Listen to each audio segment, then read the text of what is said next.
Welcome to the EST Hangout. This is the EST Hangout, and today's guests are...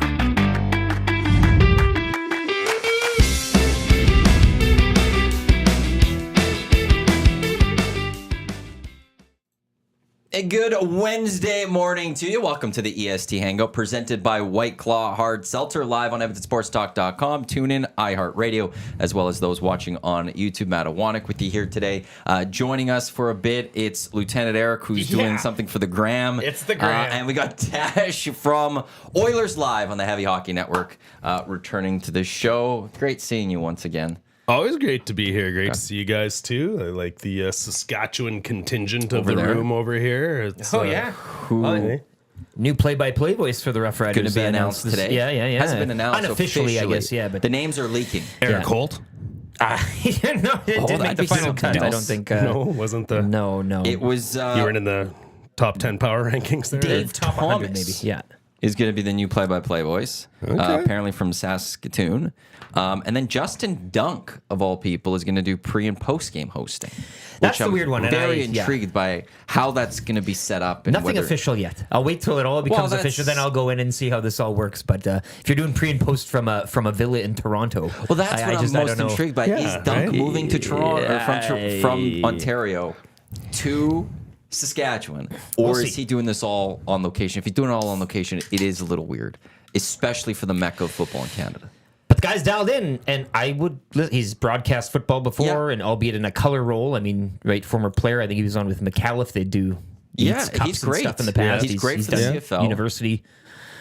I would think that if you're Saskatchewan, it'd be like the Oilers having, instead of Reed Wilkins on their play, pre and post on Ched, having someone from Noodles on. Yeah. Right? Like, it'd just be a little weird. And the same thing that is it's not here. Yeah, You're not from living in that city when you are the Saskatchewan Rough Riders. You want a guy from your backyard. And when they hired Derek Taylor as well to do play-by-play, it was a little weird because he moved there, right? Well, I know he moved there, but he was still a Bomber guy. I know what you're saying. It'd be tough to do it from a different center. But even going out of market is a tough, because Dunk is he's done great work at 3 Down Nation in terms of getting news and numbers and stuff out to the general public. So I hope that doesn't take a back seat either to what he's built and what he does. I could see him moving here though, because he does do the Canada West football games throughout the fall. So he does spend a lot of time out west anyways. Dunk's a football guy, and he'll go where the football's the best, and whoever pays him, and he can create the best living for him. But hockey. Oilers, Golden Knights. Let's go. We don't need to. Nobody wants to talk football anymore, right? I could talk football. I know, but I thought this was going to be an hour big game tonight, guys. Oilers. Words from Saskatchewan. Nope. We will not. Okay, all right. We'll move on. I don't know for the Elks. I think I saw Riders training camps May 12th. Love it. I think I saw. So less than over a month away, which means the Elks would be at the exact same spot. We're playing football next month. Yes. When April 1st came around, it was, we're playing football next month. It's the longest one, but you could say, hey, it's next month. I don't think the Elks have announced officially the day for Fan Day, so I'm not going to say something, but it's mid-May. We're right there. I'll see you down there. I can't wait. Football's back. Football's back. Football is back. Lots to get to here on the Hangout today. We do have our keyword for the EST FlyAway, thanks to our partners YEG and the LVCVA coming up sometime this hour. We'll do it before Zacticum takes over and jumps in for you, Lieutenant Eric. So keep it locked for that. 780-218-9999 Paris Jewelers inbox. You can get in touch with us or jump in the nasty chat. There's actually a lot of news coming from the NHL. Which we'll get to. I don't know if you guys saw the news from Frank this morning. You guys plugged that one. Hey, that's just the Coyotes. I mean, everybody likes to have a plan B. Well, and for those, it's, the NHL you're just saying, hey, you know what? Just in case. 2 schedules. One with the Coyotes next year, one with Salt Lake last year. Good. The NHL player poll, PA player poll has come out. Dash is wrestling guy, WrestleMania. A full breakdown of all 5 days of WrestleMania. Is it 5? It's a 5-day event. I think it's like 5 weeks. It's got to be one. We were talking about this too. Do I like the 2 days? Does it work for you? Yeah, I do. Okay. Like it's just more wrestling, right?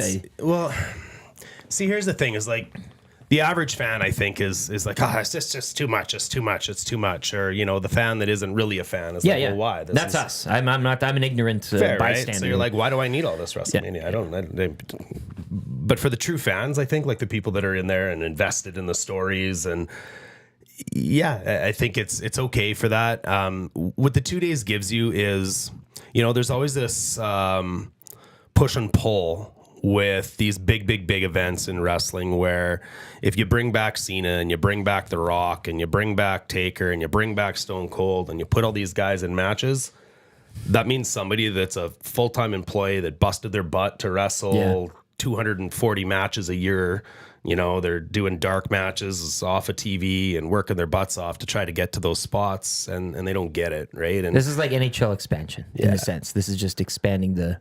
If you grew up in Canada, you want to raise that Stanley Cup over your head someday, and you dream of being a hockey player, and those guys that dream of being a wrestler, they want their WrestleMania moment, right? Whether it's, whatever it is, maybe it's winning a belt, maybe it's whatever.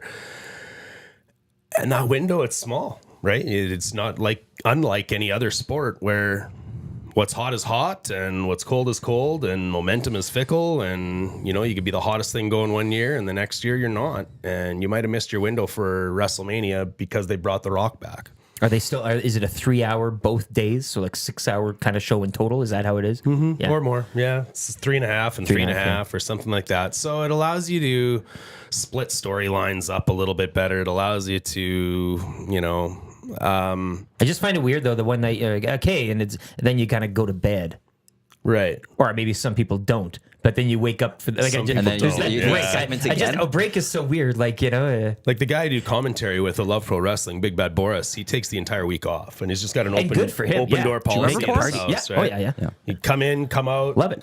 Sit on my couch, whatever. I don't care what you do. I'm gonna be watching wrestling. Yes, because WrestleMania week brings every other promotion in North America, or larger than that, to Philadelphia or whatever city it's in, and they also do an event somewhere. So you can walk out of one wrestling show at noon that's done at 2:00, now walk into the next one that starts at 2:30 till 5, go to the next WrestleMania till 5 till midnight or whatever, and you just do it for the week. It's Great Cup week, right? Yeah. Instead of having your team parties, you have your little wrestling parties, and you just go watch all these little... One of the wrestlers we had at Love Pro Wrestling there last month, Speedball Mike Bailey's widely considered one of the best independent wrestlers in the world. I think he broke a Guinness Book of World Records. Like, he's doing 15 matches in 6 days or something like that. And so it's a whole thing. It's a whole thing. And so 2 days, it's just part of that whole thing. So when's the main event? It's always the second night. Is it the Sunday still? It's always the main event Sunday is your main event? Yeah, the last match on the Sunday. It's, how far do you want me to peel this onion back, right? Like, I could talk about wrestling all day. It's kind of like bowl season, and then you get, like, your big bowl is the Sunday, but then you've got, like, your kind of important one the Saturday, but it's not really. Well, they break it down. So like the first week of college bowl season is the bowls, right? And then after you get past Christmas, you then start getting into the bigger games with the Power 5 conferences, and then you get to the playoffs, and then you get to the college national championship game. And I don't even know how that's going to go now with the new playoff system. Yeah. Well, that's all. But I just 2 days of, and I guess, it is WrestleMania. That's the day to, and if you're all coming together for a week and it draws, like, that's your mecca. That's your whole thing, right? Yep, that's the whole year. And then after it, the script flips. The soap opera story, the right? new year? New calendar, like that's your business year, I guess. Often after that comes the draft, and they start shuffling people around. Does that change for like the independent circuits as well? Like, did they all observe the same type of calendar as that WWE? Like, that's because you're all working kind of in the same business and everything, albeit different levels, but you all observe that same. You're not one's on a lunar, one's on a Julian, or you know what I'm saying? Like, this is all observed the same way throughout the promotions. Yeah, I think so. Yeah, everybody leads to that April peak in their story. I think all the storylines across all the promotions all kind of peak in April, and then they start writing new stories and telling new stories. Like, you could peel it back as far as you want. Like, there's psychology is massive in pro wrestling, right? It's the psychology of a match, the psychology of a card, the psychology of right, you can't have, as they say in the wrestling business, banger after banger after banger after banger, because the crowd gets emotionally uninvested at some point in time. At some point in time, you got to go to the bathroom. At some point in time, you got to refill your beer.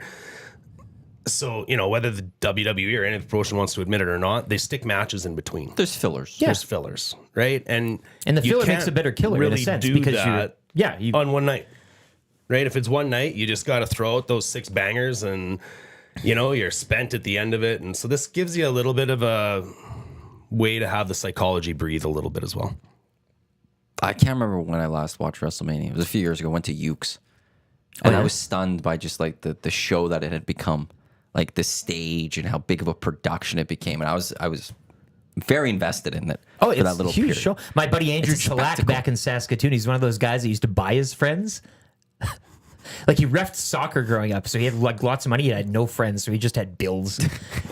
And he'd be like, so "Hey guys, pay for people to hang out with him." Like, he'd pay us. He'd be like, "Hey, let's go to taco time for lunch." They'd be like, "Oh, okay." And he's like, "I'll buy you guys 20 tacos. And you can have an eating contest." I was like, "Sure, free lunch." So you'd eat like 5 and be like, "I can't eat entertainment for him." Pretty much. But he'd be like, "You guys, wrestling pay-per-views. I'll buy them. You can come over to my place." I'm like, "Okay, but you want to watch WrestleMania?" And he'd buy his big New Yorkers from Pizza Hut. So spare no expense. He would go all out, and his parents were so excited that he was bringing friends over. Like you'd show up, they'd be peeking out the curtains. And me and my buddy Pete would walk over every WrestleMania. And it was April. It was like that. It was a Christmas and spring type of thing. Mm-hmm. We'd go to Andrew's place. We'd eat pizza for free. We'd watch a pay-per-view for free. And then we'd beat up on his brother a bit, his little brother. Pete would do wrestling moves on him until he cried. And then we'd walk home. And it was a beautiful thing. That's my WrestleMania. That's my WrestleMania story. And the dad would get so he's like, everything had to be just perfect. It was their big day. It was Christmas and WrestleMania all in one for them, for the Chalak household. Amazing. I don't know where he is now. I can't find him anymore. It was a beautiful thing. Well, my buddy Pete, the mom made us like 2 dozen cupcakes one year for one WrestleMania. And they're all decorated nice. And my buddy Pete takes cupcakes and he's shoving them down Robert's throat. Eat the cupcake! I get it. He's crying. And the parents are like, what's going on down there? And I'm like, I got to go home. The WrestleMania. That's what. Well, that's because it's wrestling. So when you're there and you're watching, let's wrestle. But you kick the crap out of the, the runt. He's trying to hang out with all these older guys. New Yorkers, man, it was great. Was Lucas part of all of this? No. He was doing his own thing. Right. Yeah, whatever that was. But that's that was important to me in the story for some reason. That's my WrestleMania tie-in. That. But again, everybody's got. Does consuming this it's Sportsnet, correct? And it's still a bit of a pay-per-view. It's leaving Sportsnet though. Okay, but you still have to pay for the for pay-per-view. You just have to pay for unless you pay for the WWE network. You then get the pay-per-view with your network. Yeah. I just whether it was boxing matches like Mike Tyson versus call 199 to get your and it was pay-per-view was such a thing. If it was on pay-per-view and somebody, you're getting it. I remember our boss at Canadian Tire was like, "We're getting the Holyfield Tyson." Like not everybody just ordered it. Canadian Tire was at our boss's you guys came over to my place for McGregor Mayweather. We did, paid for it. Like let's all get together. Pacquiao Mayweather with it. No, it was Mayweather. Mayweather McGregor because Pacquiao Mayweather. Dave and I met, and we were at Beer Hunter, and some guy left to the gas station next door and came back and was just eating like a drumstick, like ice cream cone. You'll never forget. And Dave just looks at this guy and he's in camo just eating an ice cream. I'm like, okay, this is happening. But then that's less awkward than the turkey drumstick. I imagined when you said it. But there's not a lot anymore of the pay-per-view where it's like the PLE now. Who's a what? A premium live event. Nah, that's fair enough. But maybe I'm not in the UFC world. Yeah, so I don't know how much people are like, hey, who's buying UFC 310 tonight or whatever. But even those used to be once a month, and that too was like in its infancy. Buddy was getting UFC, whatever 5, and you'd be like, holy crap, and you'd find out weeks ahead, and you'd plan your month around that, and the pay-per-view was such a. You had to know somebody, or you're invited. It elevated an event. Yeah, and it forced you to hang out with everyone that you're friends with because it's like, okay, well, exactly. Yeah, we're not all just like I'll just watch it at home. You guys have fun or whatever. Yeah. It's like, okay, well, I only can watch it one place. Either we're going to a bar, or we're going to someone's house, and we're renting it. I get so worked up over those. Like you get. And I don't know when we'll get now. What is it? A PLIV? PLE. Yeah, premium live event. Playlist editor from radio. There you go. That's a thing. There you go. From That's the old place. Acronyms are us. Well, it's PLE. That was It's I don't know because what is it? Paul and Tyson. That's not pay-per-view. It's just on Netflix. There's a Tyson Fury Ukrainian boxer. Why do I forget his name? That's coming up in June. But I don't think people are going to be or something. Or I don't know. But I don't think that's still going to get people like, oh, you're paying for the fight. We got to get exactly. Like, can I come over or something? I'll watch it on a stream or something. Some illegal pirate. What do you think Netflix had to pay for that?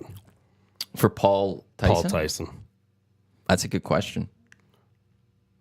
What do you think Paul had to pay to put the Prime bottle logo in the middle of the ring for WrestleMania? I saw that and I was like, that is fascinating. I've never seen. It's the only logo they've ever sell put. Out. Well, and that's again as a wrestling. I've heard 10 million. How important is that? I heard it was 8 digits. Because that you don't just get any.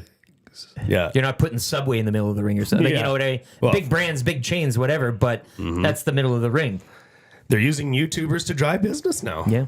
I mean, that's like 2 of the biggest spots in WrestleMania were driven by people that became famous on YouTube. But we've talked about the hollowed ground of, like, say, the hockey uniform as well and getting an advert on there. But it's just all of these places, like the center of a wrestling ring at WrestleMania or a uniform or whatever, for the right price, they're all touchable in the end, eh?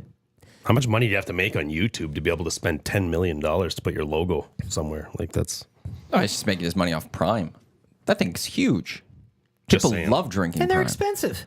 Yes, they are. I walked past a display the other day. You kidding me? I don't know where these kids get the money. Like, I just didn't buy into the hype because it's just another thing. But I was like, holy crap, that's a lot of money to pay for. Try they sell the empty bottles on like Marketplace. I can't. They don't. I cannot. Yeah, they do. That's just messed up. That's just wrong. I couldn't find anything on how much Netflix is paying for that fight. It's too much. But it's also weird because usually with pay-per-views, they get with the promoter Showtime or whatever.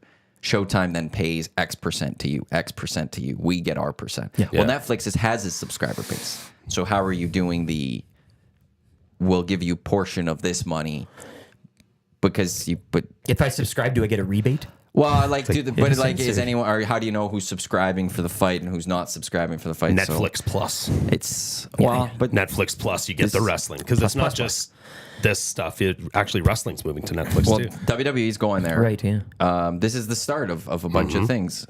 Prime starting with the NFL. We're hearing maybe the NHL eventually will go to Prime. Like everything is making it shift to the streaming world, which I still don't like. I like it's just the small little first world problems. I like the quick, easy changing of channel with the cable box. You're going from 5,000 channels to 5 providers, and we talk about this in sports all the time too. You're going from multiple sports and multiple teams around the world to a handful of billionaires who will have them all under the umbrella, and you pick your billionaire to cheer for, much like you pick your but like streaming service. TSN to Sportsnet, it's all in the 900s on a TELUS box. I could just click channel, go through them all very quickly. Yep. To stream, it's that extra buffering that it takes. If one thing's on Amazon Prime, but something's on Netflix, I then have to quickly switch out of the app. And all that little extra, it's just like, well, that's just not fun. Well, it just takes it a little bit longer, and I don't want that. Earmuffs, soccer is the same thing. Soccer's the worst. When you had it on TSN, again, it was one click. You're streaming, well, now you got to stop it, and then it buffers up for the next one, and then it won't load already. And you can't just kind of cycle through. You also have to know which one it is for soccer in Canada right now. Yeah. There's so many different competitions. If I want to watch Alphonso Davies with Bayern Munich, okay, who's got Bundesliga? It's not cheap to be a fan, I'll say that. He's playing in the Champions League actually today. Okay, who's got the Champions League package? Oh, I want to watch Tejan Buchanan in Italy. Okay, what competition he's playing in? Oh, okay, it's the Coppa Italia, their cup. Okay, is that one? Which one is that? Like, you're not paying to watch the team or the sport. It's the competition. In the end. Alphonso Davies also won't play next leg as he got a yellow yesterday, and he's out. Yeah. Wow. So he got too many yellows. So now you accrue too many, and then you miss the next game. So he's going to miss the return match to Bayern, which we had 2 great matches in soccer yesterday. I know a lot of people maybe don't want to hear about soccer, but the four best on display, Real and City 3-3, back and forth, a lot of lead changes in that one. And then Bayern Arsenal 2-2, couple lead changes in that one. And a couple of gaffes. A controversy the very end. So the keeper has the ball, gets whistled in, he kicks it to his teammate. Teammate picks the ball up with his hand, resets the ball, kicks it over. No penalty call. This is fully in the box. Handball. The ref told the manager after that, wow, it was such a kid's mistake. I can't call that in I can't call that in a quarterfinal match. Kid's mistake. You can't call that in a quarterfinal match. Everyone's like, yes, you can. A mistake's a mistake. This is a massive mistake that there should be a penalty kick for Bayern Munich to win this match 3-2. And you took that away from them because you're sitting like, it's just a kid's mistake. I can't call that. And we talk so many times about umpires or officials wanting to be the story. Wow. They're trying to avoid being the story, and they're all the story. Again, in the end. That's like Skinner falling and throwing his stick on a breakaway, and it hits the puck, and they're like, wow, it's just a kid's mistake. Yes. He slipped and fell. It's not his fault. You got to give the penalty, regardless of the... Guy has an open net about to tap it in. Evander Kane comes and just cross-checks him. and the ref goes, you want to.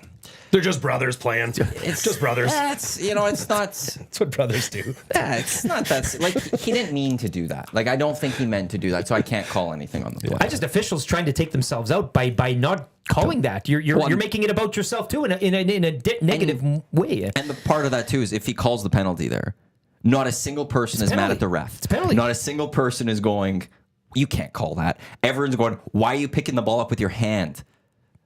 And it's a mistake. Kid's mistake. It's all mistake. It's a mistake. Anyways. It was great matches, though, yesterday. Oilers Golden Knights.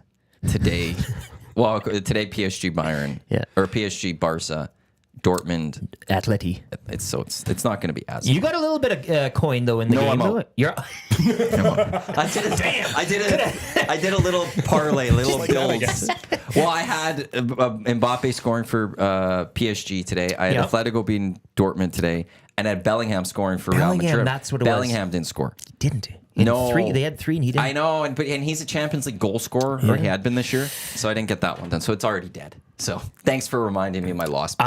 First of 3 legs, it's already gone. Oops. So thanks, Lieutenant Eric. Really appreciate that. Gotta keep you honest. I'm still hung up on Matt complaining about the extra button push. It's just almost like somebody's trying to convince me to use digital radio instead of AM. You know what I mean? It's not the extra button pushes. It's the flipping back and forth through all of that. All right. Flipping between. The user I'm experience, a guy that flips between multiple sports. Yeah, me too. Yeah. But That's again, we the call issue. things like a TV and cable.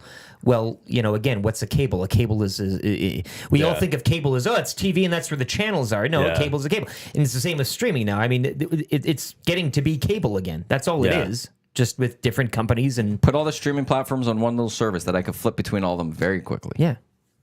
You guys still Like have on- cable? Yes. Well, I hate terminology. get Yes, rid of I have a provider. You have a cable to provider. answer, Cable TV provider. Like I like having my news and sports package. Like I like sports having with for me. TELUS.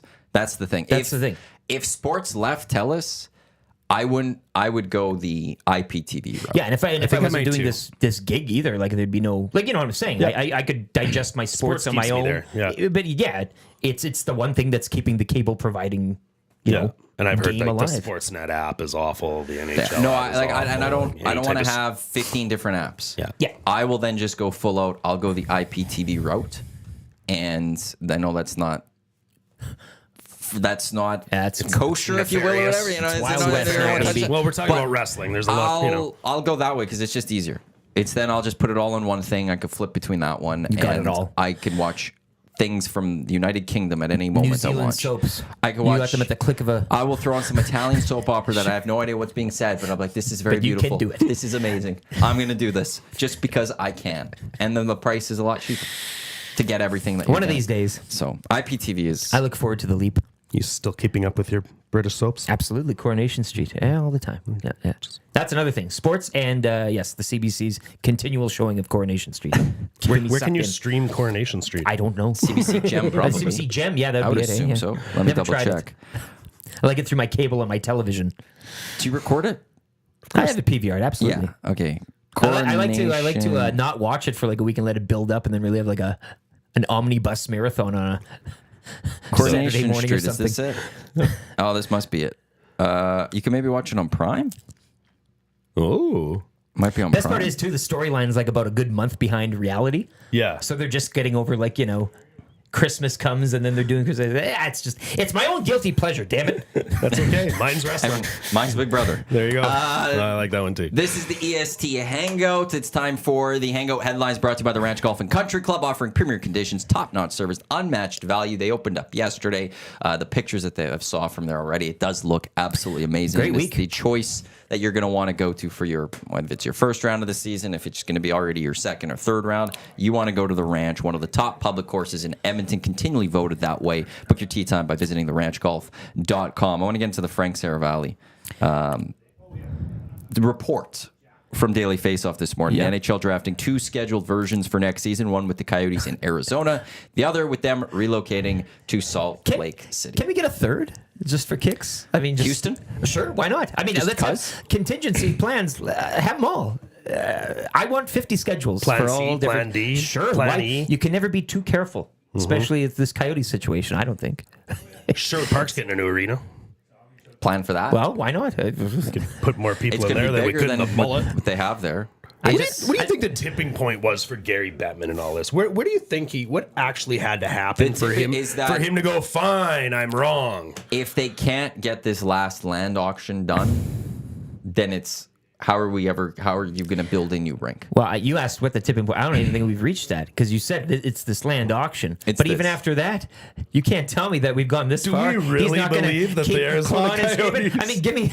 That's what I'm saying. They're gonna hell put them in a baseball diamond and have their games outside all year. Like they're gonna go to great lengths. You can't tell me they won't. They already have. So past this land auction thing, like. I'm kind of talking in jest, but it's gone so far, you can't tell me they're going to quit. Why exactly? I think what's maybe, it might be the other owners. The other owners sitting there going, we've got an owner who has money in Salt Lake that is ready to just take this franchise and plop it down. And his quotes are very direct. Very in direct. A market that the NHL might look at and be like, that could be a hockey market. We could make some money there. All of a sudden, revenue of the NHL goes up, which... is better for all of us. Our TV deal could go up eventually because of all of that. Gary, it's time. Business. Bigger salary cap. We've done this for a while. Step aside. Yeah. It's time to move on. It's time to go there. I wonder if that, just because that we have now a guy in Salt Lake saying, I'll take the team, that has now put some owners going, okay, we can't do this anymore. And not just the idea of it being in Houston or not, romantic thoughts of here or whatever. A guy saying things publicly, direct quotes. Point four. I mean, he's not dancing around the bush here. But I want this thing to I want it to continue playing out. I don't want it to ever end. And I want it to go to more dark corners. So then what you want is the land auction to go to the Coyotes' way. But not necessarily. I don't. But then I want them to explore something else. No. And what is that something else? Here's the thing, though. They get this land. I don't think it's that certain. Maybe that they squat on somebody's property. They're not going to just start building immediately. Yeah. There's a law that's going to go into trying to get this done, which is going to delay it even more. And that's where I'm like, if you want the chaos, let them win the land auction. Okay. But watch the debate that's going to come of they'll also want public money for the building of the rink, and there'll be this conversation that's going to go on for a number of years. They'll dig up a dinosaur on the land that they can't. Then but we got the land. We got the land. We can't leave. We've got the land. Build the roads. Like I want the books. I want the documentaries. I want it all. I want this whole story laid out in front of me, and I want to digest. I want to eat it. I want to watch it, view it, listen to it. But I want it to continue. I don't want it to end ever. Hockey in the desert. Hockey in Salt Lake. It's Austin Matthews. They got rings. The story Cody Rhodes finished his story. Austin Matthews has to finish his and get back to Arizona someday. That's always the NHL. Gary from Toronto of all places too. Like that would be. Gary Bettman would have loved if he was in Arizona. That's how you know draft lotteries are not rigged. Yeah, McDavid would have been a Leaf. Matthews would have been a Coyote. Yeah. If the NHL could do what they wanted. Yeah. Well, but if Crosby would have been a Penguin. Oh, wait. You let that happen to demonstrate to people that it's not rigged. You just slip a few in every once in a while. Thank God. Now we're all paying attention. Oh, clearly it's not. Thank also God, now they can get them in. Was the slip you're not looking at the top, but you're looking at 6 and 7. Yeah. That's where the real action goes. Yeah. Chicago got Bedard to fix their black eye. Yeah, that one. I mean, Anaheim just keeps getting screwed, let's be honest. Missing out so many times. Poor Trevor Zegras. Yeah. Crosby could have been a Duck. Well, wouldn't have that been something? Brian Burke had his way. Like, imagine that if all of a sudden Sidney Crosby was wearing those Duck uniforms. Yeah. His first year would have been a Mighty Duck. Mm-hmm. That'd be cool. Because they were the Mighty Ducks still, I think, for that first Burke's year. And then they switched to the Ducks. I think a year or two in, you're right. Was that Burke's no, first they year were there, Ducks. though? They were the Ducks when the Oilers knocked them out. Penguins were a bad bird before him, too, though, hey? Like That was 17, though. Oh, no, that was 6. Sorry. It was 05-06. I don't know if they were. That's I think they were year just after the lockout. No, that's 2 years after the lockout. Were they the Mighty Ducks, or when did they switch?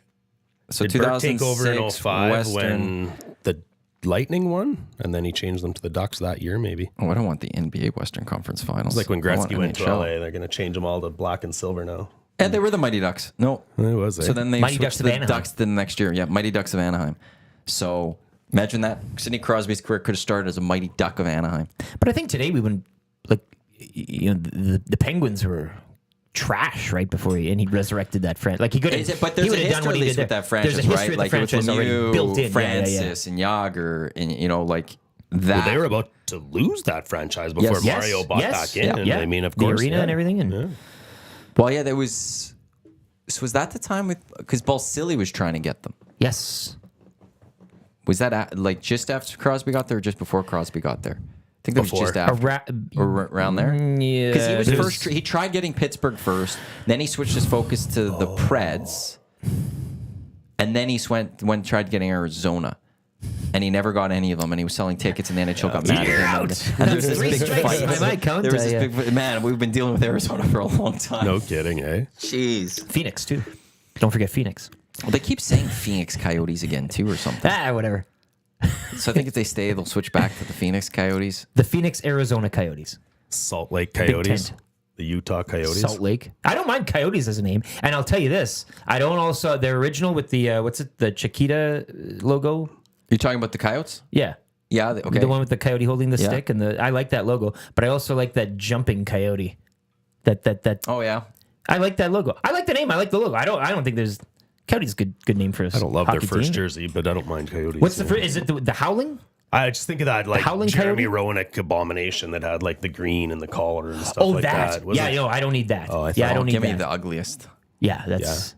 But I don't mind the lunging coyote that they wear sometimes, and then their originals when they officially made the move, the whites and the blacks. I like that logo. It's a good logo. They're I not like going to the be the name. Coyotes in Salt Lake. No, but the Jazz are there, so.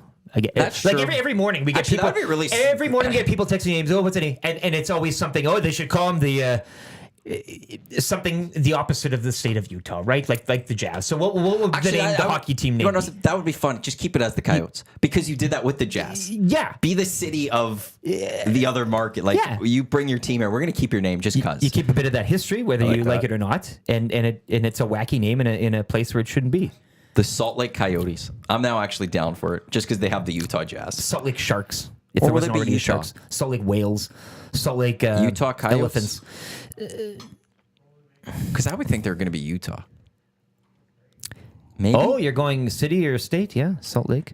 Why? SLC Just because Coyotes. the basketball team did, and that's how he so named Ryan Smith owns not the Ryan Smith with an I, the owner of the Jazz. I wonder if you want the symmetry I think of you'd want having both Utahs. Also, the reason you go Utah is you try to be like we're the state's team, like not to, as wordy to appeal either. to everyone Yeah, else. You bring in everybody. And that's the reason why they went to part of why they're the Arizona Coyotes is because they started playing in Glendale, which is out of actually the city of Phoenix. It's next to Phoenix as part of the big metro Phoenix, but it's not the city of Phoenix. So to help deal with that, it was where the Arizona Coyotes to be like where all the states. Or maybe they go the soccer out and just call it Salt Lake City. Wouldn't that rub people the wrong way? Hey.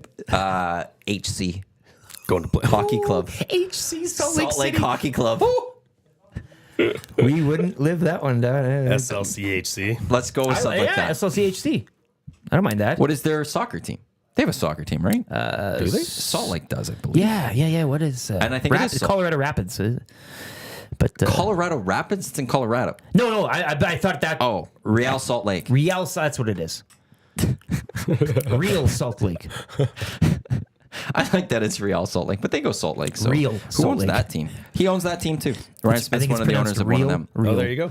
So yeah, he's a co-owner of them. He's the owner of the Utah Jazz. So we'll see what he does. What's their football club called again? Sorry, or soccer? Real Salt Salt Lake. Real Salt Lake. Real. Like Real Madrid. But real Salt Yeah. Lake for North America. It's Not to be like confused with the fake. No, It's like on X when you're verified. And the real Salt Lake. it's always wonderful when that like how MLS has tried to really do that and it doesn't make sense. Minnesota United Football Club, like It's the same acronym as Manchester United. And that's what they started with. It's terrible. they went with MUFC and everyone's like, you can't do that. The can't do that, MUFC is in man. England. Yeah. And they're one of the biggest clubs in the world. So I can't remember what their acronym now they go with. But it's all, Montreal going to. Isn't there a hockey club somewhere abroad too that has the Oilers logo or something like that? I want to say, or was this a fever dream type of thing? It's a play on the logo, I would assume there would and it's be. some sort of middling European club. I would think there would Yeah. have to be one. But yeah, keep that stuff where it is. Hey, let's just stick to animals. Salt Lake Cougars. That's what North America is. It's okay, and that's okay. That's fine. There's nothing wrong We with can that. I don't stick mind with it. that. Yeah. So Eagles. Cougars. We could use more Eagles. Yeah. Especially in the States. They love their Eagles. They do. You can name anything an Eagle. You sell tickets, print money. It's a money printing machine. So have where's fly the team down for next the year? anthem? If you had to predict. Give me a map of Arizona, and I'll point to a few. Where's that land auction taking place? It's next to Scottsdale, which the mayor said we don't want this, but it's not in Scottsdale, which I'm very intrigued by. Like Scottsdale suburbs. It's not your actual outskirt city mayor, Coyotes, so yeah. like I don't know why it'd be like the mayor of Edmonton saying we don't want that happening in Leduc, but it's Leduc. They have their own municipality. They could do whatever the hell they want. Again, I'll just go off what my want is, and I'll say they're in the desert. Desert Dogs. Just call them the Desert Dogs now. That's the nickname. Rebrand Presidente Desert and the Dogs. Nasty Chat, Salt Lake City Sundogs. I don't mind that. That's got a nice ring to it. Somebody, he's also saying that the European League, can't remember, but there is one with the Oilers. Okay, good. I didn't know if I was thinking that up or not, but Guilford Flames. Desert Dogs, though, and they don't need to have a home necessarily. You could play in Utah for a bit. You could go back down to Arizona. You could maybe we do a split. maybe go off to Nevada for a weekend series. Just anywhere there's a desert. Sahara. It's yours. It's the territorial rights. the Dubai Coyotes gets get. them for a year. Sure. Go to Reno, Nevada for a little bit. Reno, Dubai. Pahrump, I like Nevada. this. Just like you could do a month. Yeah. Play For 1 an month, outdoor we'll be in game in Arizona. Dead Valley, or whatever. Absolutely. Hottest hockey game, or you could set records. People would love it. The Desert Coyotes. The Desert Dogs. Desert Dogs. DAWGS. You're home to many places. So Like you a could just coyote buy- is. You Bit would of a have nomad. You would have one of the biggest fan bases, like Large. possibilities, because you'd be covering many states. Yes. Maybe Saudi just buys them. Desert Dogs. Like Here we Liv. go. See? Their entry into the National Hockey League, because they love hockey. That's their next I big think thing. there's they an wanna attack. opportunity here. It's like when the Expos played in Puerto Rico for the second half of the season. It was really weird. And I think they'd come up to Montreal once in a while, but for the most part, don't it's just have a in memory Puerto of Rico. Oh, it was like their That was last a couple of depressing- seasons or it was a something. depressing They'd time. start the year in Really? Montreal, they'd play for a while in Montreal, and then like the fall would come or like late summer, and they'd start playing like the majority. Once I things can't started remember falling if off the it's roof in the Big O. all the games or a majority of Wow. the games. They went to Puerto Rico and they were the Montreal Expos in Puerto Rico. Just don't know why I take me don't back to remember those O. Henry bars falling on the... What a time that was, hey? What do Henry Bars fall? Henry Rodriguez, right? And he was hitting those home runs, and it was Henry. And so every time that he hit a home run at the Big O, They'd Huck O'Henry. everybody had O. Henry bars. And it was a barrage of O. Henry bars. Let's bring out the big commercial street I have sweeper never, and- like, that's, and people throw things, I mean, octopus, I know hockey, the beef, all that stuff, but that's a one-off. But the sight of all of those yellow O. Henry chocolate bars just flying at the Big O, and a packed Big O for these games, because they were good teams and good players. Oh, yeah. I'll never forget that stuff. I love that. yeah. O. Henry. Oh, Henry's or pretzels being thrown. Whitey Whackers, I think we call them. Right? I'm not going there. You get it, yeah. That's a Simpsons reference. Whitey Whacker.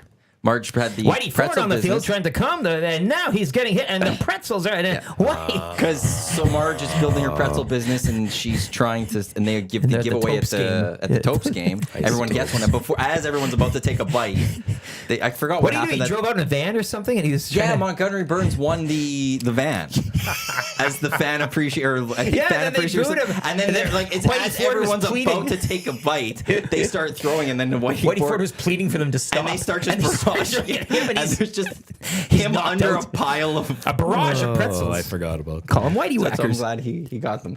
So I understand that if you say Whitey Whackers, it can be taken to a different. I get that. My I, brain didn't It was- connect immediately, but Yep. I'm with you now. the Simpsons reference. You always got to get those. Whitey Ford pleading with the fans for some sort.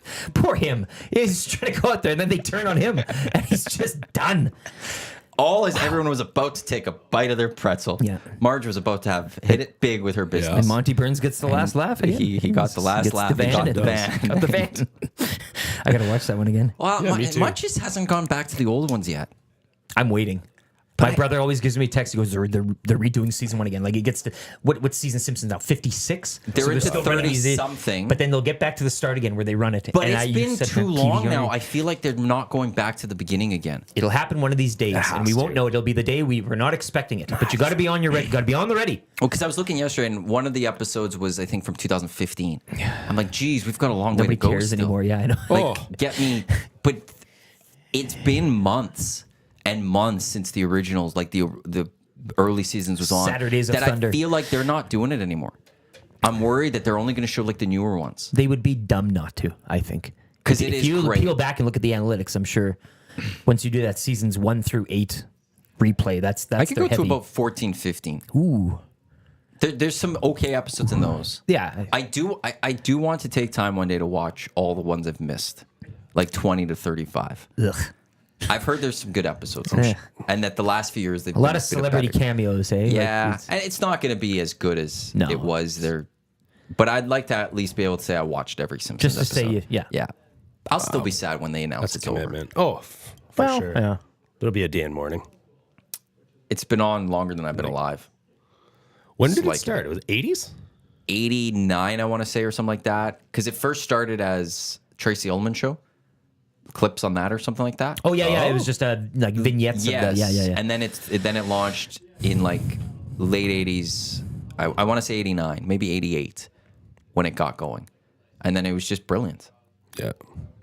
And yeah, that pretzel episode. Well, the Conan years, that Saturdays of Thunder where Homer helps Bart build that soapbox derby racing car. Like I piss my pants every single time. Yeah, that softball episode too. Like season 8 for that episode. Wackers. Yeah. Really? It's 97. Wow. That one came out.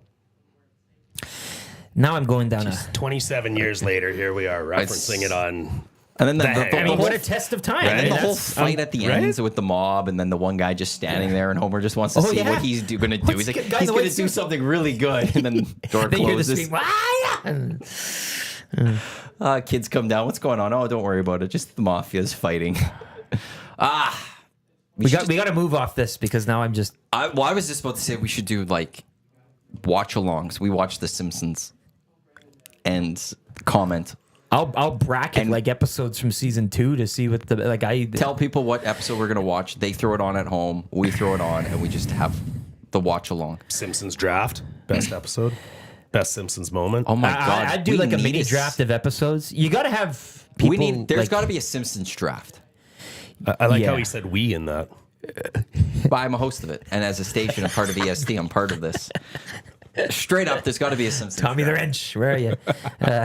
Yes, no. Sure. You could do characters. I just do you pick an episode. You do episodes. Well, there's a lot we could go into this. You could do the best Homer, best celebrity cameo, best musical. I mean, I had the CD for crying out loud. There's lots of musical.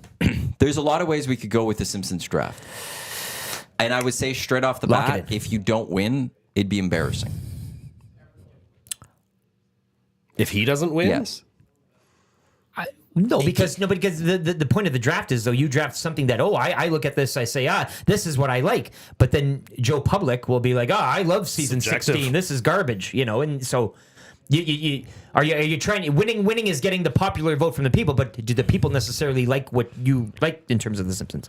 You would have to draft your team based on pandering or based on what you actually love. It's the head and the heart. What are you doing? Are you drafting for your own? Because if I would look if I drafted for my own likes, I'm not so sure it would translate to the. I think it would.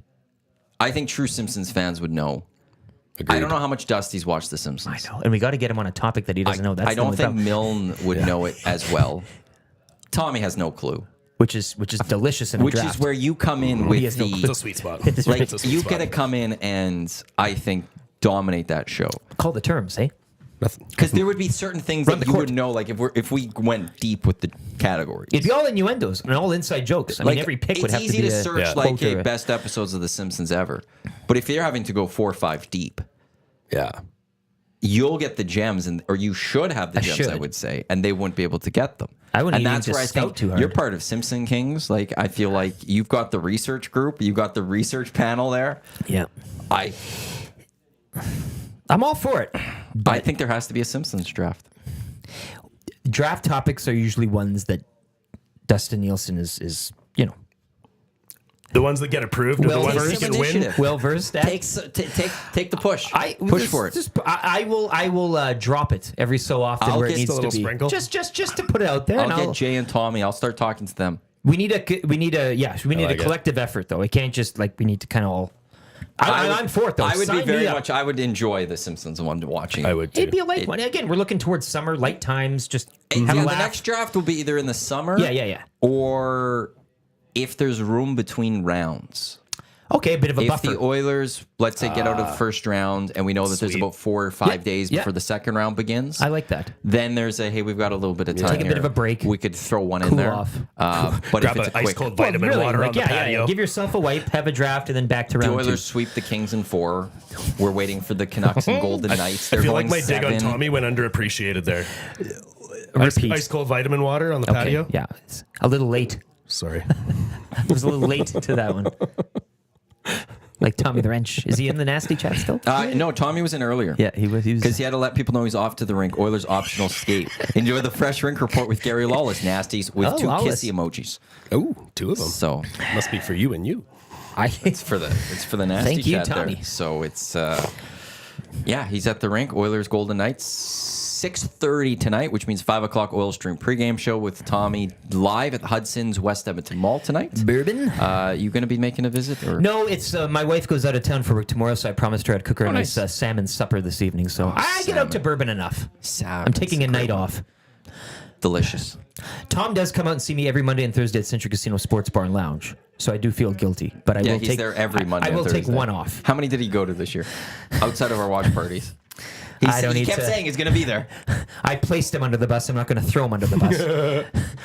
Try, do the math yourself. But no, I don't think tonight. I'll be enjoying this one out. But it's a weird one because the Avalanche were in town Friday with coming off the back-to-back, or Saturday, was it? Friday? They were here Friday. They had the 'cause then Thursday it was game in Calgary. Minnesota. And you're like, okay, well, they're off a back-to-back and they were maybe tired or whatever. And tonight, too, McDavid out, right, day to day right now, and you have a list of walk-in wounded for the Golden Knights. Like, this isn't the true Vegas team. But psychologically tonight, there's a lot at play, I think, just to get one up on your division rival here in a potential first-round matchup. There's a chance to keep the Golden Knights lower in the standings. Yep. And you climb up closer to the Canucks for Pacific. Which is still in your hands. Whereas if you lose, the Kings stay right there, the Golden Knights are kind of right there, and you give the Canucks that little extra breathing room. But at the end of the day, it division. still doesn't mean anything, right? Like if you win tonight, the division still means something. You lose tonight, nobody cared about it anyways. Like they have the X next to their name. Oh, McDavid wasn't there. And McDavid's health is all that matters. I know, but I find that these pre-playoff tune-up matchups now with guys, not at 100 or whatever it is, and I don't read into too much. Like if either team gets spanked tonight, I might sit up and go, okay, well that's kind of weird. Yeah. In Golden terms Knights of need this. They're a team that needs it. they need points still. They're not totally. They're not coming. I like the Golden Knights. I believe in. I'm not Craig Button. I don't think they're frauds. He came up pretty hot on that. I still believe in the Golden Knights, and I think they could turn it on. And he backed it up with numbers, too. I still think that this is the dragon the Oilers need to slay to go win the Stanley Cup. Yep. Dusty doubled down on it again this morning. It's just, though, at some point you have to start playing well. And when you're, you need, you can lose tonight, but if you play a good game, you just lost to psychologically, the it's good. Canucks. If you lose to the Oilers. Golden Knights, you mean. Yeah. That's the team, I I think. get that, but from an for Oilers them, point of view, Oilers, it's- it doesn't matter, no, I it think. doesn't Because even in the end, you lose. It's just again, you're in the playoffs. I think they're in a good spot to take home ice still in the first round. Maybe you're not getting the division, but it's still there. You got the game against the Canucks, which is a big swing if you go win that game. And you're just worried about McDavid's health. Let him get healthy. The paramount thing. And just even if to me, and the moment he says I'm good to go, I go awesome. One more 2 more games. Yeah. Maybe 2 more. With Oh, this, no, you take it if over he the- comes and says I'm good to go on Saturday, I go, okay, we'll play you the next game. We're gonna play one extra cautious game just cause. I know you want to play, but let's just make sure. Let's Go sit on the LTIR. let's take another 3 days off or whatever to make sure that once game 1 of the playoffs comes, you're good to go. I have a problem too with kind of the terminology, and this goes back to Kane having his maintenance day.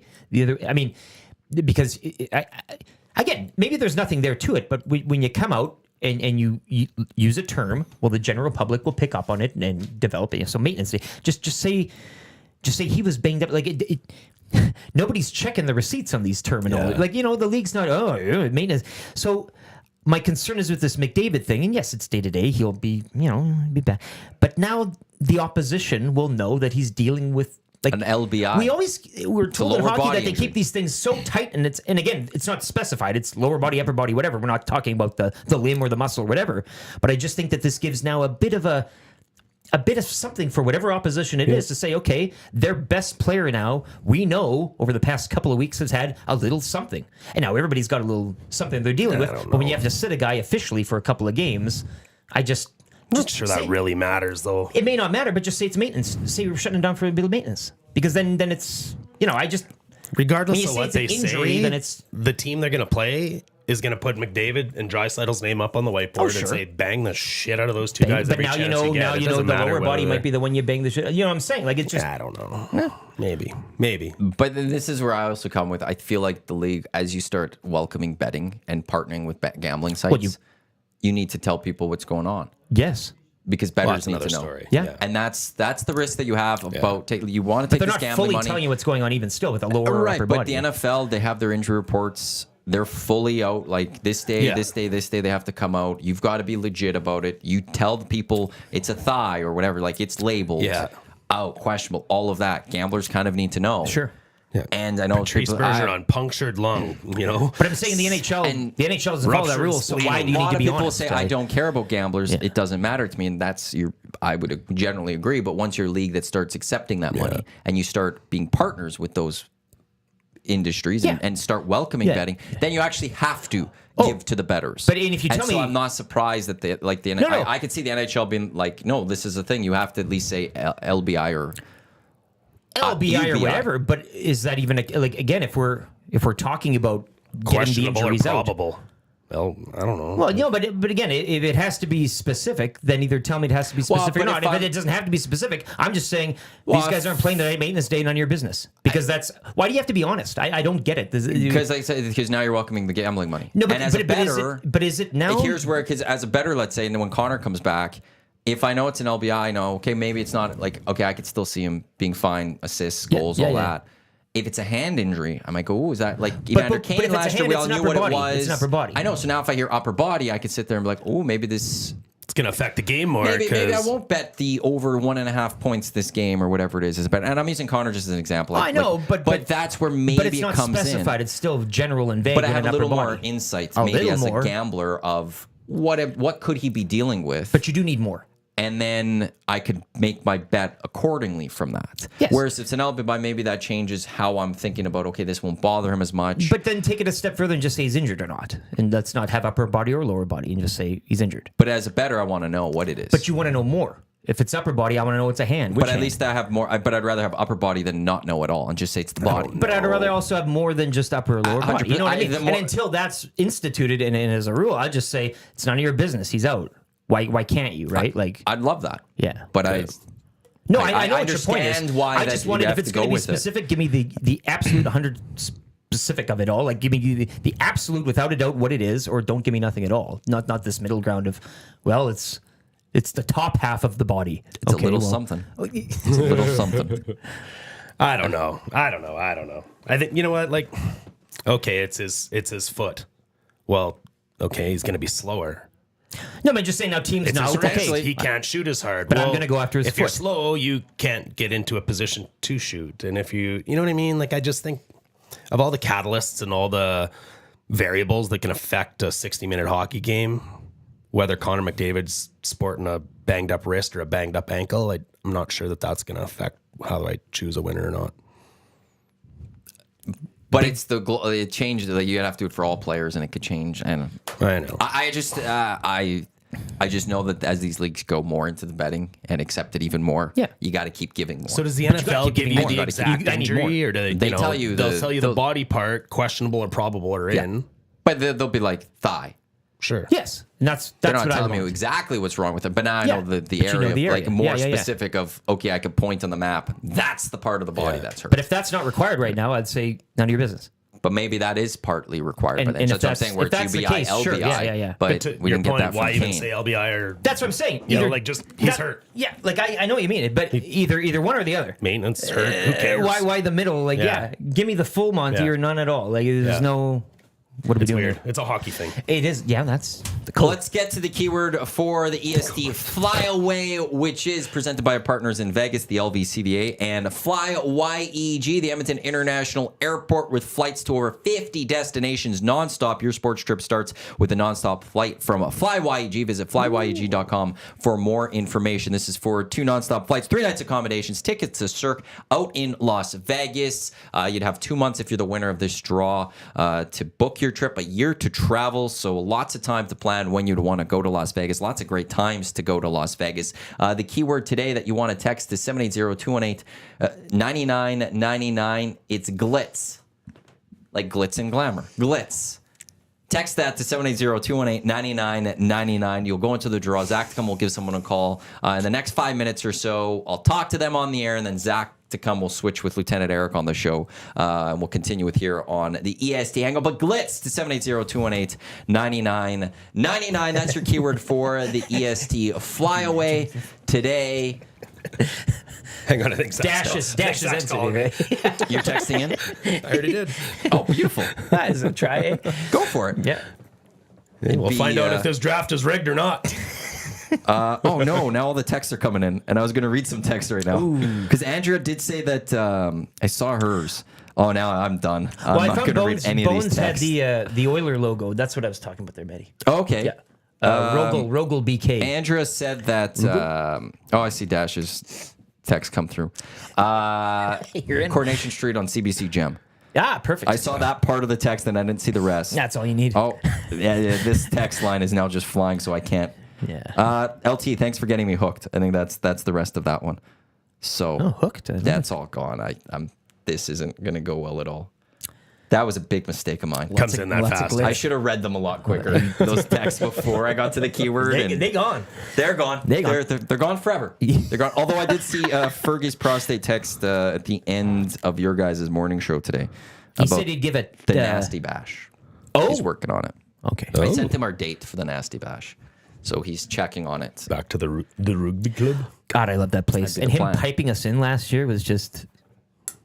The date we're looking at, weather was nice. The day we're looking at, he says there's a seniors game.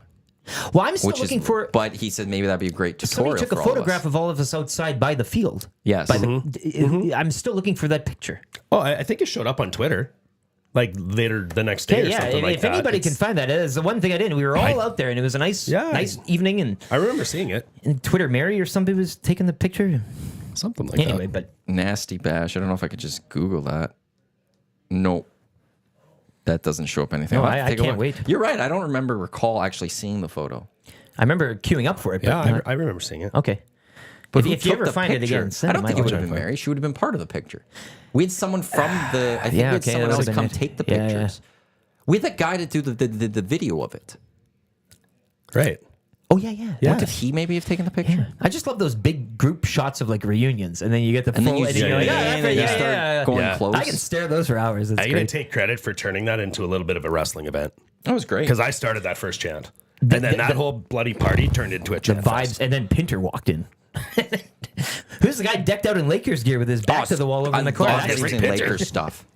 Oh, we got to get him on the Hangout one of these days. Yes. Well, he hasn't been. Well, he was down in Arizona. I know. He was watching Cactus League ball. He's an athletics fan. I think he took in Leafs Coyotes there at the Mullet Arena. Athletics. So he did a little trip with his wife there. But yeah, he'd love to come in here, I'm sure. Him and Dave Jameson are watching game down there. Have we heard from Pauline Higgins in a while? Pauline was on Twitter. She was DJing some sort of community event down there near Nanton, where she lives with her smoking hot fireman husband. They both showed up. I'm like, Pauline, you look great, and your husband, wow, what a power couple. Like they're just and the nicest people. Like it's not even like they're like they don't know they're hot, but they're just like nice people, and they're just there to party. And it's like, man, you guys are great. She'll be coming as well to the next Nasty Bash. Gotta get. So you find it, same thing. Yeah. Just nice people, and you're like, man, I wish I was you. 10 out of 10, and then they show up with their better half. You're like, Yeah, that makes Can you adopt me? Yeah. I want to be around you. That's what you need to do to earn that. I got you. Not on your level. You could be like your friend. In Saskatoon. You pay to be the friend. yeah. I wonder what he's up to. I've got WrestleMania. Do you want to come hang out with me? God, my buddy made a sign once in high school, and it just said, "This smells good. Buy it for me." And he'd just walk up to things and put the paper, and then Andrew would cash anything you wanted. He'd buy it for you. It was amazing. I want more stories with this guy later. Yeah. I've known you for I don't know how long. This is the first time I've ever heard this. Yeah, no axe exchanged. It was just money for. Heard about his WrestleMania parties when he was a kid. It was money for time. Money for time. Yeah, I've never heard those ones. Yeah. I've heard about his wrestling promotion. Eat the cupcake, Robert. just an hour a week of Saskatchewan stories with Eric. Yeah, I'll do the pod. I'll be a guest on that. Sure. We've always gotten some good stories. We might Bob actually get Hunter from Saskatchewan, our former engineer. Bunter. Get him on the Hangout. He always told us some really good stories. Him in the Hangout would be awesome. Low tide. He was the best. Well, he'd be dangerous in the Hangout because we'd always have. So Bob Hunter was a former engineer at 1260, and he'd come into a room. We'd all be talking, and then he'd say something really funny, and he'd George Costanza it. You'd just start laughing, like, "Oh my God, Bob, that's hilarious!" And he'd get up and walk out, and you're like, "Oh, Bob, just mic drop," and he knew what he was doing. So. He had some stories about his time in Saskatchewan. Frightening to get help from him when you would he'd walk in there. He's older a taller, guy, taller, older gentleman. Everyone's always scared to call him a radio engineer, but then him, like you've got an older guy. What'd you do? Gotcha. Crusty, and the worst is have you tried rebooting it? I don't know. You have to call it like 11:30 at night or something, and it's just like you're just like, please not Bob, please not Bob, please Trev, please not Bob, and then Bob answers like, fuck, come on, Bobby. So it's. I'll find that picture. I miss Bob. Get Bob in the hang. Look, Bob. This is, I think, the best thing about guys like Rick Pinter and those. Pinter would be great. I can't believe I forgot about the storytelling and just the times at the before times is always nice to hear. Mm-hmm. And obviously, people who still maybe aren't working within the walls would be nice, but don't get too close. I just love to talk Lakers. Not a great game yesterday for the Lakers. No AD. Yeah, LeBron played well, but they lost to the Warriors. You do know where you'll be too. It'll be they had a chance to be higher. What was the final? 130, 133, 113, something like 118. Wasn't sure. But they had the chance if they won. Like they still had a chance to get 6 seed. Mm-hmm. Now I don't think 6 seed's there, but they're trying to get 7, 8. So you could get the. If you win, you're in the playoffs. If you lose, you get another shot to get in the playoffs, as opposed to you have to win 2 games to get to the playoffs, which would start against the Warriors, and I don't want to play the Warriors. Half game back of your Lakers right now, I think. Half game back, Lakers. Half game back, the Kings, I think.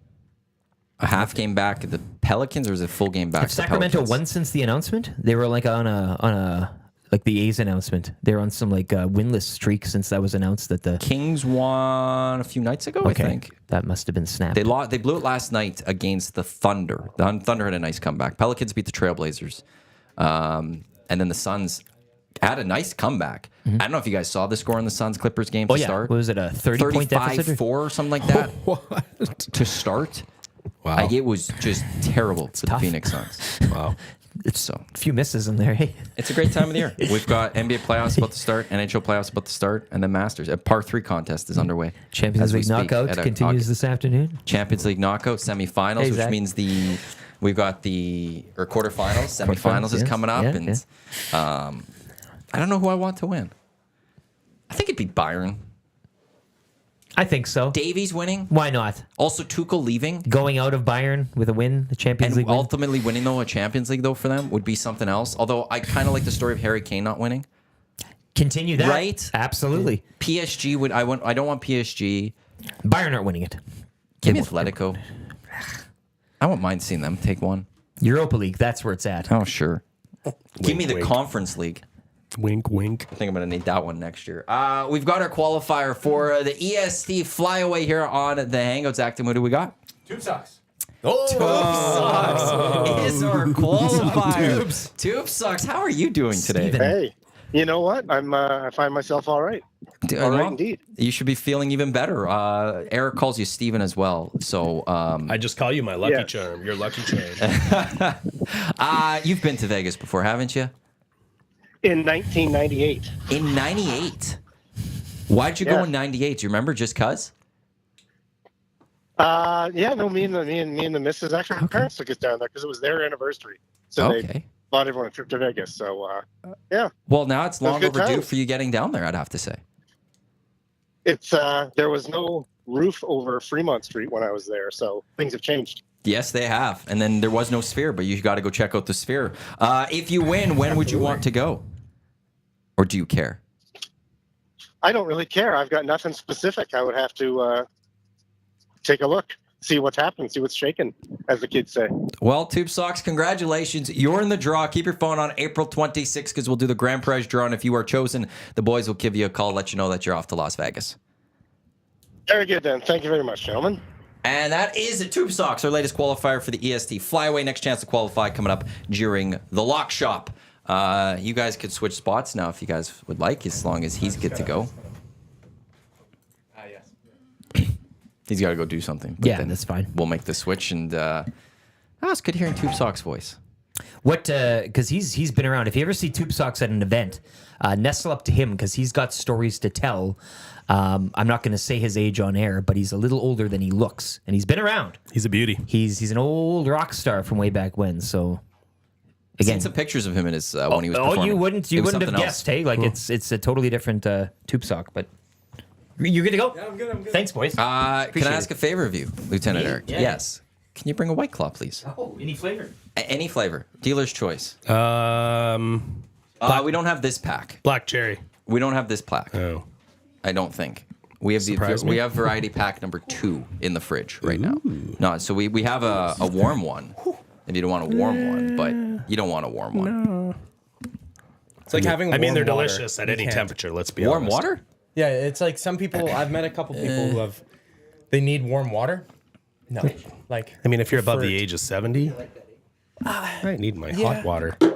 We got lemons, we got tangerine. That's what Lieutenant Eric has brought us for the White Claws. This is the EST Hangout presented by White Claw Hard Seltzer. There's always someone looking to ride the next wave. They're here for the ones who make their own White Claw. The difference is clear. Matt Iwanyk - Zacticum now with us here.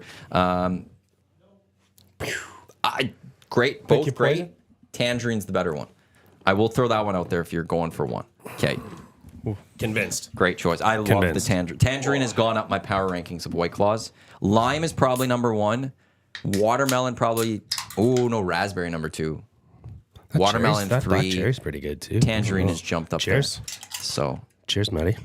Cheers to Zacticum. Did we do that already? There we go. This is we needed this for today. One of those.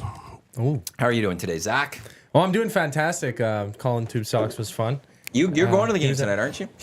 Yeah, that's why I'm repping Nate today. Not repping Vegas. No Vegas hat on, as you guys see. We had a couple people wondering if you're going to have the Vegas hat there, on. there might be not odds. today, no. There might be odds set for it. Yeah, what's you bet on Vegas Yeah, hat, what is that? you wasted your money. Is that the favorite? Me wearing the hat today? Like, would that, I think it was would that like have been the plus favorite? 110 probably for the Vegas. Yeah, Yeah, I don't close, think. pretty I think close. people would have guessed more likely that you've learned to not do that on the game day when the Golden Knights take on the Edmonton Oilers. Yeah, I was on the hangout last time he was wearing a Vegas hat. I'm almost positive before that game. Yeah, but before the game, yeah. So, That- but you do have different. Like I will, in your defense, you do have a bunch of different hockey team hats. Oh yeah, I keep I've seen picking a up few. new ones. Yeah, So like it's sometimes it's a fashion thing. Sports yeah, too, right? Not just fit it hockey. with Like baseball, all hats. Just no, hockey. just hockey mainly. I mean, I got a couple. I think Blue Jays hats sticking around, but mainly I stick with the hockey. Like I want to get every hockey team get a jersey and a hat for them. Oh, I like and that. toque at one point, but I don't wear toques that often. So I don't know. I just like having different varieties. I mean, the blue and yellow with the blue and yellow, right? Like it fits, right? It's I'm not Edmonton gonna lie, when Sports I Talk first hat walked for in, anyone listening. Yes. I did think Yeah, that was an Sports Talk, Edmonton yeah. Sports Talk jersey when I first walked in. I'm not gonna lie. I do want baseball jerseys one day for Edmonton Sports Talk. I feel like that's a lot easier just to wear in your everyday. You guys doing another promo with the Riverhawks this year? I don't know. That'd be a good time for it. We'll have to look. Be a good time for it. They're doing a good one with the Trappers this year. Or City of Champs, which is what Reed Clark's used to have. Ross Flats, and he partnered with, I think it might have been City Champs or whatever. It's being renamed City of Champs, and they've built designed the Trappers uniform, and I think it's going to be used a couple times or at least once with the Riverhawks this year. So cool. you'll be able to go watch a Riverhawks game with that's awesome. Trappers stuff. So it's I going to didn't be know that. pretty that's sweet. sweet. Yeah. But yeah, you learned one lesson about you always got to watch what you're wearing. It's the same as if I go to an Oiler game in the press box and I dress up in a suit. I'm always careful what color tie. I don't want to it's either got to be a little neutral or it's okay, I can't be wearing a green tie or whatever it is if the Stars are in town. Of course. I'm not showing that I have some sort of favoritism. Can't do it. So I always got to be careful. Those little details, they matter. Just wear a pinstripe tie. It's like wearing a basketball jersey at a hockey game or a baseball jersey at a hockey game. I have a good just couple black ones, thin ones. Can't go wrong with that. You have a pinstripe suit being a Yankees guy? No. It's a disappointment. I don't think I'm a little disappointed. I don't think I'd look good in a pinstripe suit. Why? Very mafia looking. What do you think doesn't look mafia about you? Well, I don't need to. See, he can't even answer that question, Yeah. Zach. He's as mafia as it gets. See, Well, he I would knows go something as we don't. far as mafia as it gets. I don't know. But I would like to be a Modern conciliar mafia? one day. Not gonna lie, that's where my role I would be really good. The problem is, how do you get there? Yeah. Without working your way up, and I don't think I'd be good working my way up. Yeah. I'd be whacked early. Yeah, I mean, Easily. I didn't say you were the best one. No, but I think I'd be a really good look the conciliar. role. I think I could be I'd actually excel in that role. The problem is getting to that role Yeah. might be the challenge, and I'll be sleeping with the fishes. Now, see, what does that role entail, though, that you're... The conciliar? Yeah. He's the advisor, basically. Oh. He's It's like Yeah. Paul Heyman, the wise man. Yeah, so you're sitting there, there's the Godfather, and you're the one that's bouncing things off. The Godfather bounces things off of you. The head mafia guy bounces stuff off you, and you have a bit of control. Yeah. If you do it well, But you're not doing the dirty stuff. You're No, just telling people to, right? you could lead him certain ways if you want and do those things. So it's Tom Hagen in The Godfather was really good at it. So that would be, to me, not be the final decision maker. It's like in Big Brother, It's like there's the head of household, and you're in his ear. That's what you want to can control it, 100%. but you're not making the decision. Because then the blood's on your hand. That's right. It's what's I best want for your jury game. to be mad at that person, not me. But also kind of know I caused it. So I could say I did it. See, you would be good at Yes. You would be good at not doing the Brother. dirty stuff. Do you watch Big Brother? Yeah. Okay. Are you watching Canada? Yeah. I'm a little behind, but yeah. It's turned better than I expected. I'm not going to lie. I was a little worried early that it could just be a runaway for Anthony. It's gotten better, and I'm actually very impressed. Yeah. Tonight's eviction is going to be fascinating. I think so too. I think I watched Big Brother 7 years ago. I haven't watched it in some time. I did enjoy it when I watched it, though. I haven't given it another chance. It's good times. Yeah. It's like human psychology at its best. Spency 5 cents, he says, I'd be a good poor man's Christopher from The Sopranos. I wouldn't try to leave the family like Christopher did a couple times. Yeah, you're loyal. I don't think I could try to all of a sudden want to get out and go to the Hollywood scene. If I'm in, I'm Yeah, in. no, that's not Maddie. But then, there's a chance the boss is going to kill me. You can't take those chances. What would your mafia name be? we got Tommy the Wrench. Well, if you're that way, well, Who's I don't want to. If you're the conciliar, you got to have a little bit of respect. you're just Mr. Matt. Mr. Iwanyk. You could go Mateo if you want to go the Italian name. Matteo Iwanyk. There you go. Well, you got to get rid of the Iwanyk maybe part. Maybe it's not It's a really- little Ukrainian. Yeah. Mateo Iwanyk. Mateo Iwanyk. Ivanik, yeah. Go You with go with the Ukrainian way maiden of name? saying it. So Esposito. I wasn't gonna That would make be you a- say it, but you did. So Well, I actually like Matteo the Esposito Esposito. is- Is a nice, to me, very Italian. that's where we just hit it. Nailed it. That's if you ever hear Matteo Esposito in the news, I've and not me on EST Hangout anymore. There's a reason. Breaking news I've for gone off on a different tangent in my life. Oilers Golden Knights tonight. Breaking news from Calvin Chow. Kelvin Chow. That's what I said. Kelvin. That's inside story or inside joke with Low Tide and I. Oilers goal. How big is this game? Is it big? Well, it is a big game, especially if McDavid isn't playing tonight. And if the Oilers are able to go out there and show that they could match up against the Golden Knights without McDavid, specifically without McDavid, if he is in the lineup tonight, they can match up, but it's always been very close. I think I went to their last game, or no, the game before that, sorry. Back in November, Like all the games have been pretty close. Feels like against the Vegas Golden Knights for the Oilers. Always a playoff atmosphere too. I feel like tonight's going to be a big showing of that, and it's going to feel like a playoff game. I mean, looking at the schedule, out of any of the games I could have went to, I picked this one because of that. I think it'll be a very exciting game, even if McDavid's not in the lineup. But it is a pretty big game. If the Oilers lose, but it's a close game, it'll be like, hey, if McDavid was there, could have been a game changer. I look back on some of the big games recently for the Oilers. Losing 5-0 against Dallas was pretty big to me, but then the Oilers went on to win against the Avs on a back-to-back, mind you, and it was like, well, they're great. That's the team to beat. But the Oilers lost 5-0 against the Avs, and it was sort of weird that way.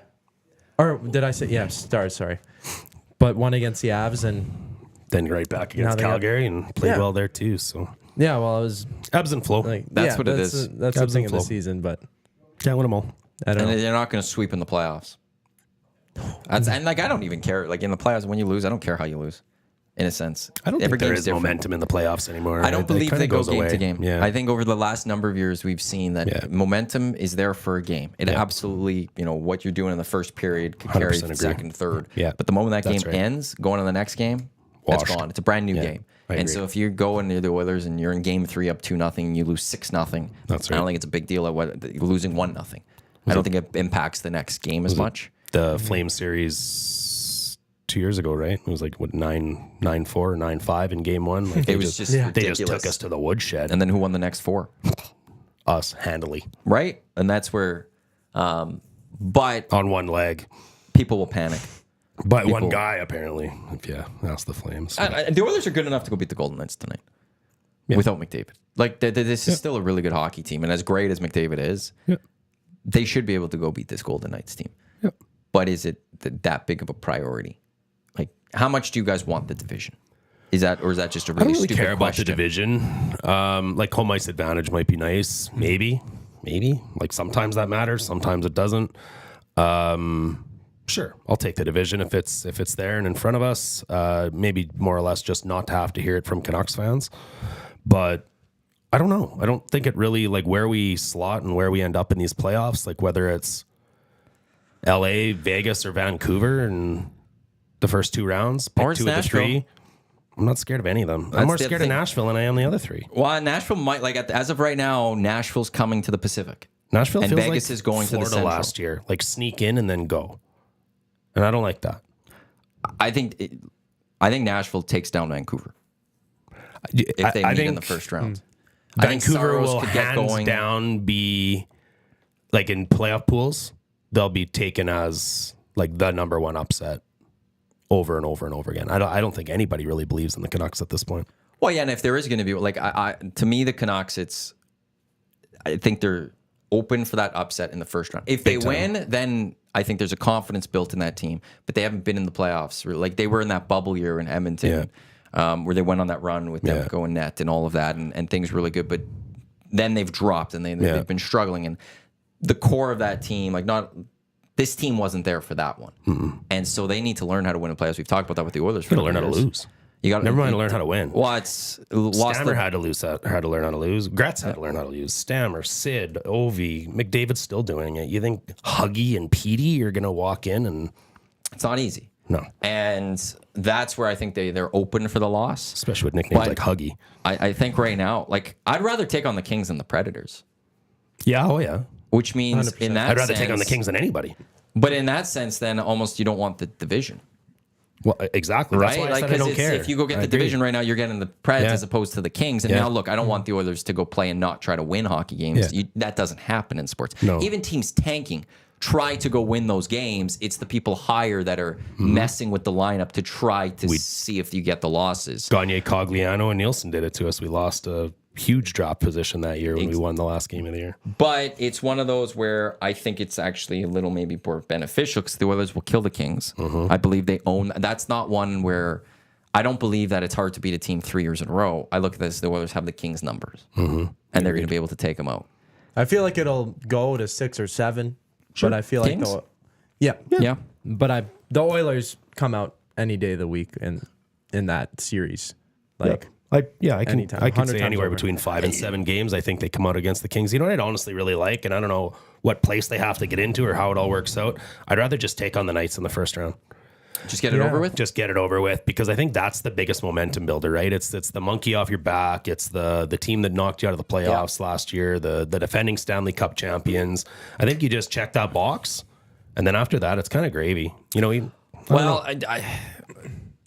I called this, and I'll live by it because Surveyor Brett's going to throw it out there no matter what.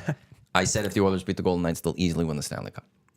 This is the team that they have to beat. So if that happens, then I feel like they will feel so good about themselves that nothing's stopping them. Yeah, I don't that disagree. In a best of 7, they could go take on anyone, and they'll feel good enough, and they'll go get it done. Man, they dominated Vegas last year in that series. They led dominated every game. up until that 90 seconds and those 3 penalties. You said momentum in a game.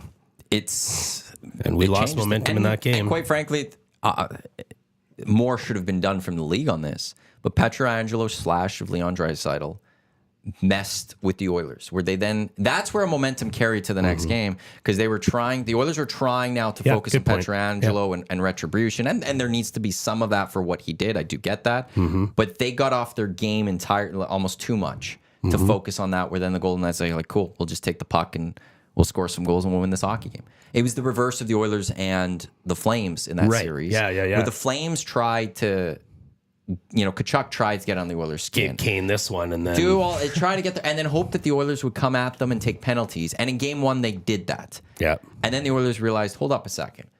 If we just let them be, they'll get rattled. We'll take the puck. They'll eventually start getting the penalties called on them. And that's what the Oilers did, and they won that series. And I think that's what happened to the Oilers last year with the Golden Knights. Yeah. Playing them in the first round. Here's the thing. If they lose in the first round, though, to the Golden Knights, then it wasn't meant to be anyways. Yeah. Rip off my Band-Aid early. That's fine. I'll get into my summer. Honestly. Like, I'd rather they lose in the first round than lose in the Stanley Cup final, the conference final again. Have my heart broken. I don't know. Kind of. I'd rather see them go all the way. I don't want to. Yeah. I mean, I don't want to negate the fun or not be a part of the second and third round parties and going to the games, and I don't want to take that away, but I don't know, part of my heart just says if we can't win it, then it's crushing. Let's just go drink a vitamin water on the patio with Tommy. My team, if for whatever team I cheer for, I'd rather lose in a conference finals than the finals. I'd rather not be that close and know that there's That's kind of what I'm saying. What if. Yeah. But I'd still rather have the run to that moment as opposed to early. For the sake of the franchise and being an Oilers fan, give me the run, because they're going to learn something else, right? McDavid or Draisaitl, whoever is going to, if they lose, then hopefully we'll learn a lesson in all of this somehow, and then the next year's the year. But I don't know. This window's closing soon, and the thing is, man, I don't know. I don't want to open this can of worms with Draisaitl and McDavid again, but part of that is, I don't know, if we get swept out in the first round, Draisaitl hasn't extended. That's true. That's a big thing, but I feel like it's more just. I feel like he's resigning. I do. That's not where I'm going with it, but that would if you lose in the first, pot. You've gone from conference final exit to a second round exit to a first round exit. You're going the opposite way, right? And where if you lose to the eventual Stanley Cup champion for the 3rd time in a row, that also you're changed still things that too. Close, right? Yeah. It depends how you'd lose that series. If the Oilers take on the Golden Knights in the first round and were to hypothetically lose, but it was 7 games, double tight overtime, hockey games, the last game went to double overtime or something, you could sit there and be like, okay, well, and also I think what the Golden Knights then do after as well. They again go off and lose in the Stanley Cup final. Again, we lost to the best team in the West again. We got to get over the hill of the best team in the West, whereas you lose in 4 or something, big problems. Or if you lose in the second round to the Preds, let's say, I'd have issues with the team more so than losing to the Golden Knights in the first round in a 7-game series or something. I'm looking at a playoff they just need to go win the Stanley Cup, and then we don't have to have this conversation. Then we don't have to have and a we're conversation. All good, That's right. Yeah. Again, back-to-back cups, actually. But I think Vegas is sort of not the best matchup, but get at them early, because if Mark Stone is back in that. That's fair. Before he gets his legs under him and stuff. Yeah, and then Hurdle's just new in the lineup. He just played his first game. Just try and hit them hard early before they could try and get that lineup connection in the roster and everything like that before they start speeding up and get on rolling. If the Vegas Golden Knights do make it past like the first round and Mark Stone is there, they are a lethal team. I kind of feel like that skill. Same way about the Canucks, right? Like Demko's hurt. He's maybe his first game back is going to be game 1 of the playoffs. Give me the Canucks right now then, right? Because if you get some legs underneath him and Huggy and Petey, those 2 intimidating nicknames, figure out how to play in the playoffs for a round. I don't know. See, although tonight, here's where this game actually could be very big, though. If the Oilers go beat the Golden Knights, you make it really hard for the Golden Knights to get in the Pacific Division. And you might only have to take on either Colorado or the Golden Knights to get to a Stanley Cup final, not both. Right. To limit that, Yeah. I think would be great. Do you guys want to see the Canucks in the playoffs? I'd love it. I'd rather not. Like, Why? It would be a great series. That's a good question. They are a great team. I mean, it would probably be in the Oilers' favor. I think so. I'd hope so because they aren't proven really at all. They haven't lost. Yeah. The Oilers have a lot more experience than the Canucks. Certainly playoff experience, Maybe be good, yeah. What did I hear? McCurdy told us on our show, McDavid is still the 4th youngest forward on this team or something like that. Like the Oilers have a veteran team. They're the oldest team in the NHL. Are they the oldest? There you go. This just in. Here's where I wouldn't want to take on the Canucks necessarily. I always go to the negative part of it. If you were to lose, you then have to hear from Canucks fans. I guess And I'm the just fan that base confident. I hate the most, vocally, it is Canucks fans, right? Without a doubt. And Without it's one a doubt. that, even just they beat the Oilers, it'd be like, hey, well, you still haven't accomplished anything as a franchise yet. Yeah. It's cool, bravo. Yeah. But they're just so annoying that it's one just it's the same as why I wouldn't want the Oilers to take on the Leafs ever in a Stanley Cup because again, it's the worst case scenario. What would happen would be just miserable. Just utter miserable, more so than it should be. But think of the elation if it goes our way. It's like the but give the and Oilers take. fans aren't as You're right. I guess it depends. No, I guess it there's depends not as on who much you are, hatred going but to the it's East not as gonna there be, is back. I think Oiler fans would laugh and deal with it, or like we do with the Flames. But it'd be okay. You're right. On to the next team. You're right. Whereas the Canucks in that next round would probably, I just feel focus still on the Oilers, even though they're taking on the Avalanche, and you're focus on the opponent. You're giving every Canucks fan in the world the opportunity to be like, never mind your 5 cups. What happened in 2024? And then all of next year, and it's just it's the same. I never wanted. I wanted McDavid to go anywhere in the National Hockey League but Toronto. Yeah, me because too. we would have grown to hate Connor McDavid. We would all no hate doubt. Connor McDavid. We easily. would. We would absolutely. I guarantee it. Despise Get Connor him McDavid off at this my point. TV already. I'm so sick of his face. Because he would be shoved down our throats more than he 100%. deserves, and and he deserves to be shoved down our throats a lot, right? He's that great. Yeah. But if he was with the Leafs doing Totally this, agree. it'd be just awful. Yeah. Same with them winning a cup. Oh. I we will, would never hear the end of it. It I would will be the cancel next my playoffs. cable package for the summer, so I don't have to go on watch TV for the summer. And it would carry on throughout the entire season. That now Toronto, McDavid, it would be the McDavid playoffs wants to and be become a no, Leaf Toronto. so he can go and win. Oh man. And that's where it's I always so with these things I go to the worst case All right. scenario of it. Okay. So I wouldn't really want the Canucks just in case, and I like the confidence. Yeah, it's but they've where it also is. I'm beaten the not Oilers scared at this all. season. Yeah, I just think we'll run over them, but it does come from a place of confidence because I just want that so much for Canucks fans. Be great if the Preds. I've been to 2 Canucks games this year in Vancouver, and it's pretty fun. We're at the game. Great city. Great city, absolutely. But their fans are annoying. I'm sorry, they are. And we had second row seats in club, thanks to the manufacturer that took us out and wined and dined us.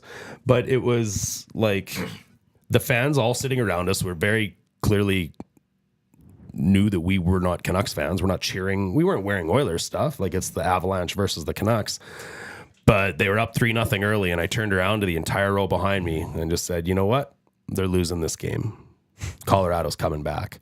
And sure enough, 3-1, 3-2, 3-3. Colorado wins in overtime. I was not cocky one iota during that comeback. I was just, nope, if my time comes, I'm waiting until that moment. They score the overtime winner. I just stood up and turned around and said, man, it's hard being right all the time. And the looks I got, you would not. I just I feed off that, and it's like you're back to pro wrestling. We'll loop all this again. Just total heel, just like absolutely soaking in that heat. Loved it, absolutely loved it. A couple messages, nasty chat. Lance agreeing that he wants Vegas first round. Northside Sandwich. I'm worried about the Oilers getting goalied, but you could worry about that with a lot of teams. There's a lot of Demko could do it. Saros could do it. Ottinger could do it. Hill. Vegas did it last year. Like there's a few teams that you'd have to worry about that.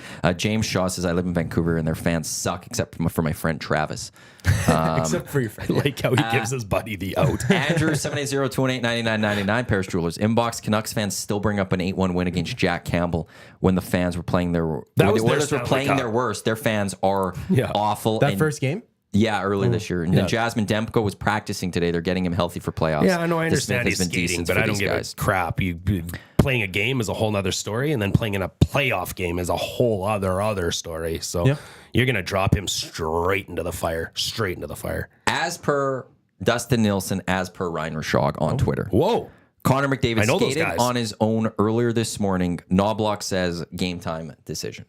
Game time. That's come out in the last little bit. But McDavid skated on his own earlier. Game time decision.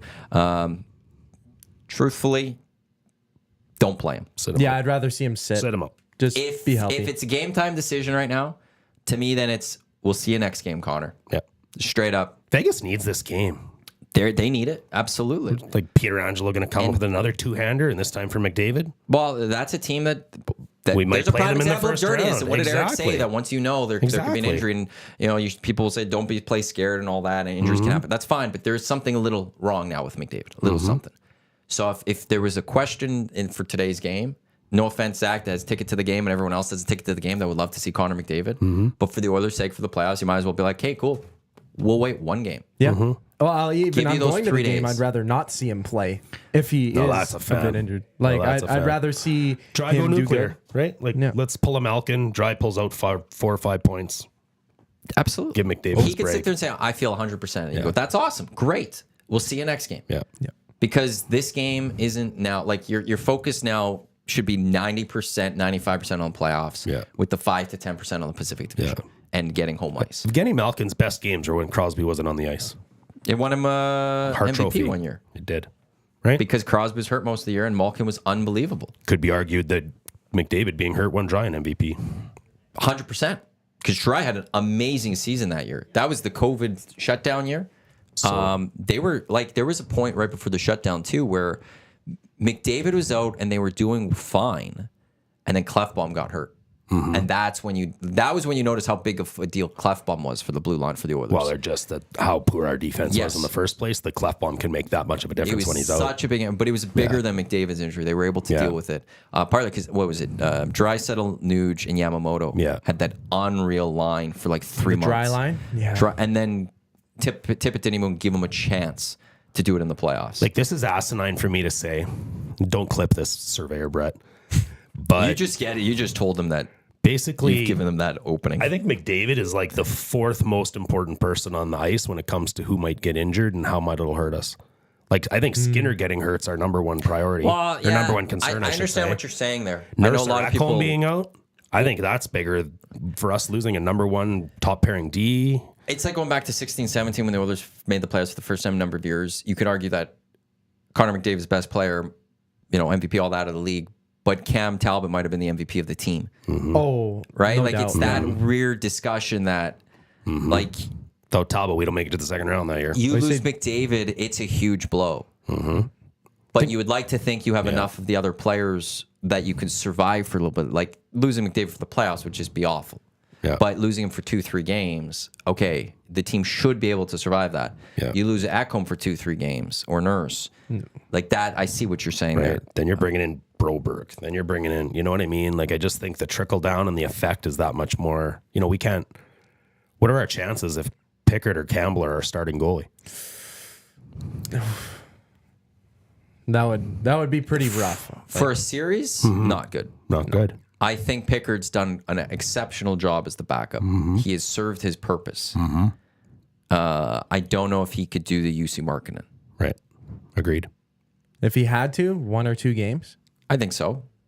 Yeah. But I also I I said this a while ago, and I'll stick with it. I think they give Jack Campbell the net before Pickard. Yeah. I can see them doing that. Yep. Especially with the way he's played in the Bake.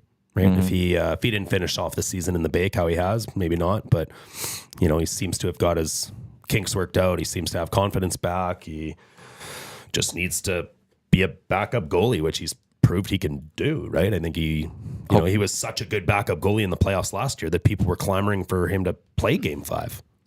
Hopefully it doesn't come to that. Hopefully it doesn't come to knock on some woods and stuff. There's wood around here somewhere. Yeah, so up here. We'll get it done. Let me knock on this Tube Socks Tiger logo. Wood over there. Tiger Woods. He did a really good job on it. When I first got it, I was just like, damn, that's really, established really in good. 1260 is the best part of that whole thing. Thank you. That one was my idea. Was it? Oh, there you go. I wanted some sort of recognition to where we were, and it came up with EST 1260. So that will always have to be there. This doesn't happen without the old place. I mean, it's just such a beautiful play. It's like established, yet it's the new EST. Mm-hmm. It's all 1260, and it's beautiful. It works in so many different ways. So many ways. I agree. It is great, and it works well on our merchandise, which is from our wonderful partners, the Hive Product Marketing, the official merch partner of EST. Promotional products that bring the buzz. Check them out, thehiveproductmarketing.com, if you're looking for any sort of promotional products for yourself. They did the jerseys for the Heavy Hockey Showdown that we're a part of, which somebody did say in the Nasty Chat when we were talking about me in the suits. Oh, no, you know what? I did think of that. I want to see Maddie in a suit. Well, and I was like, I was in a suit at the Heavy Hockey Showdown. I do wear suits. I want to see Eric in a suit. Like I don't. That's never happening. Yeah, maybe at his funeral. His wedding. It was his wedding. He had it. I don't know if he'll have it next wedding he's in. Maybe next wedding. Like as a Estes. Estes. Actually, I don't even know if he'd wear it. Like if you went to someone's wedding, would he even wear a suit? No, I don't think he would anymore. No, I don't think he would. Maybe the Estes. Estes, maybe. Maybe the Estes. See, I have a suit I haven't even worn yet. I bought a suit. I'm like, yeah, I'm gonna wear this. Never wore it. There was no event or anything. I'm just like, I need a suit for some reason. I did that when I was. How old are you? Am I allowed to ask? 20. Am I allowed to ask? So I was a couple years older than you at the time, and I remember I was down in the States, and it was like before like winters and all of that hit up here, and I went to a Marshall store in the States, which I was like, oh my god, this is amazing, and I'm like, you know what, a Calvin Klein suit for $150? How can I not? And I bought it, and I don't think I ever wore it. And about 7 years later, I pulled it out to wear it, and my girlfriend at the time was like, that's not in style anymore. So that was that. I never wore it. That's where you get nice solid color suits, I've learned.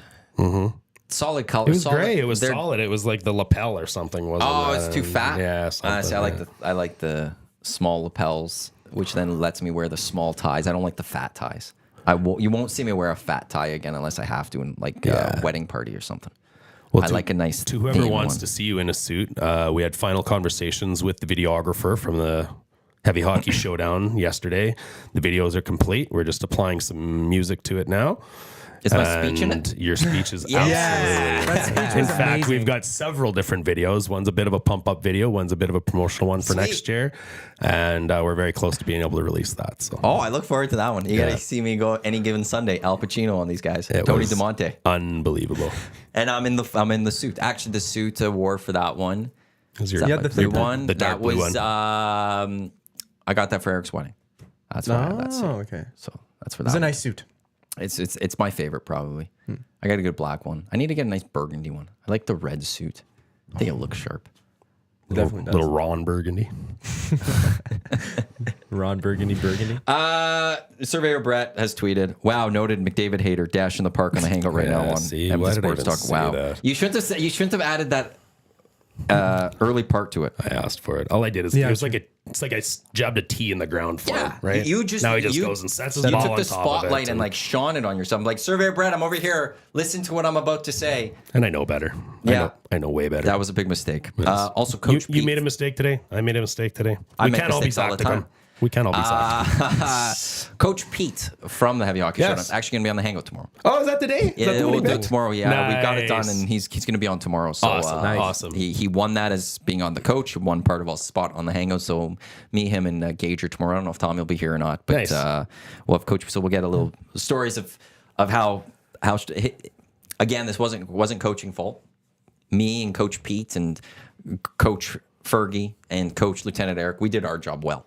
It was the players that let us down. Wow, you point directly on me. You're the only player here right now. Well, come on. You there, Dusty there, Tom, all the players. You guys let us down. I played my heart out, coach. Yeah, and we didn't even get the Cuban. No, you didn't. We didn't deserve it. No, you didn't. You did not get the Dutch Master. No. No.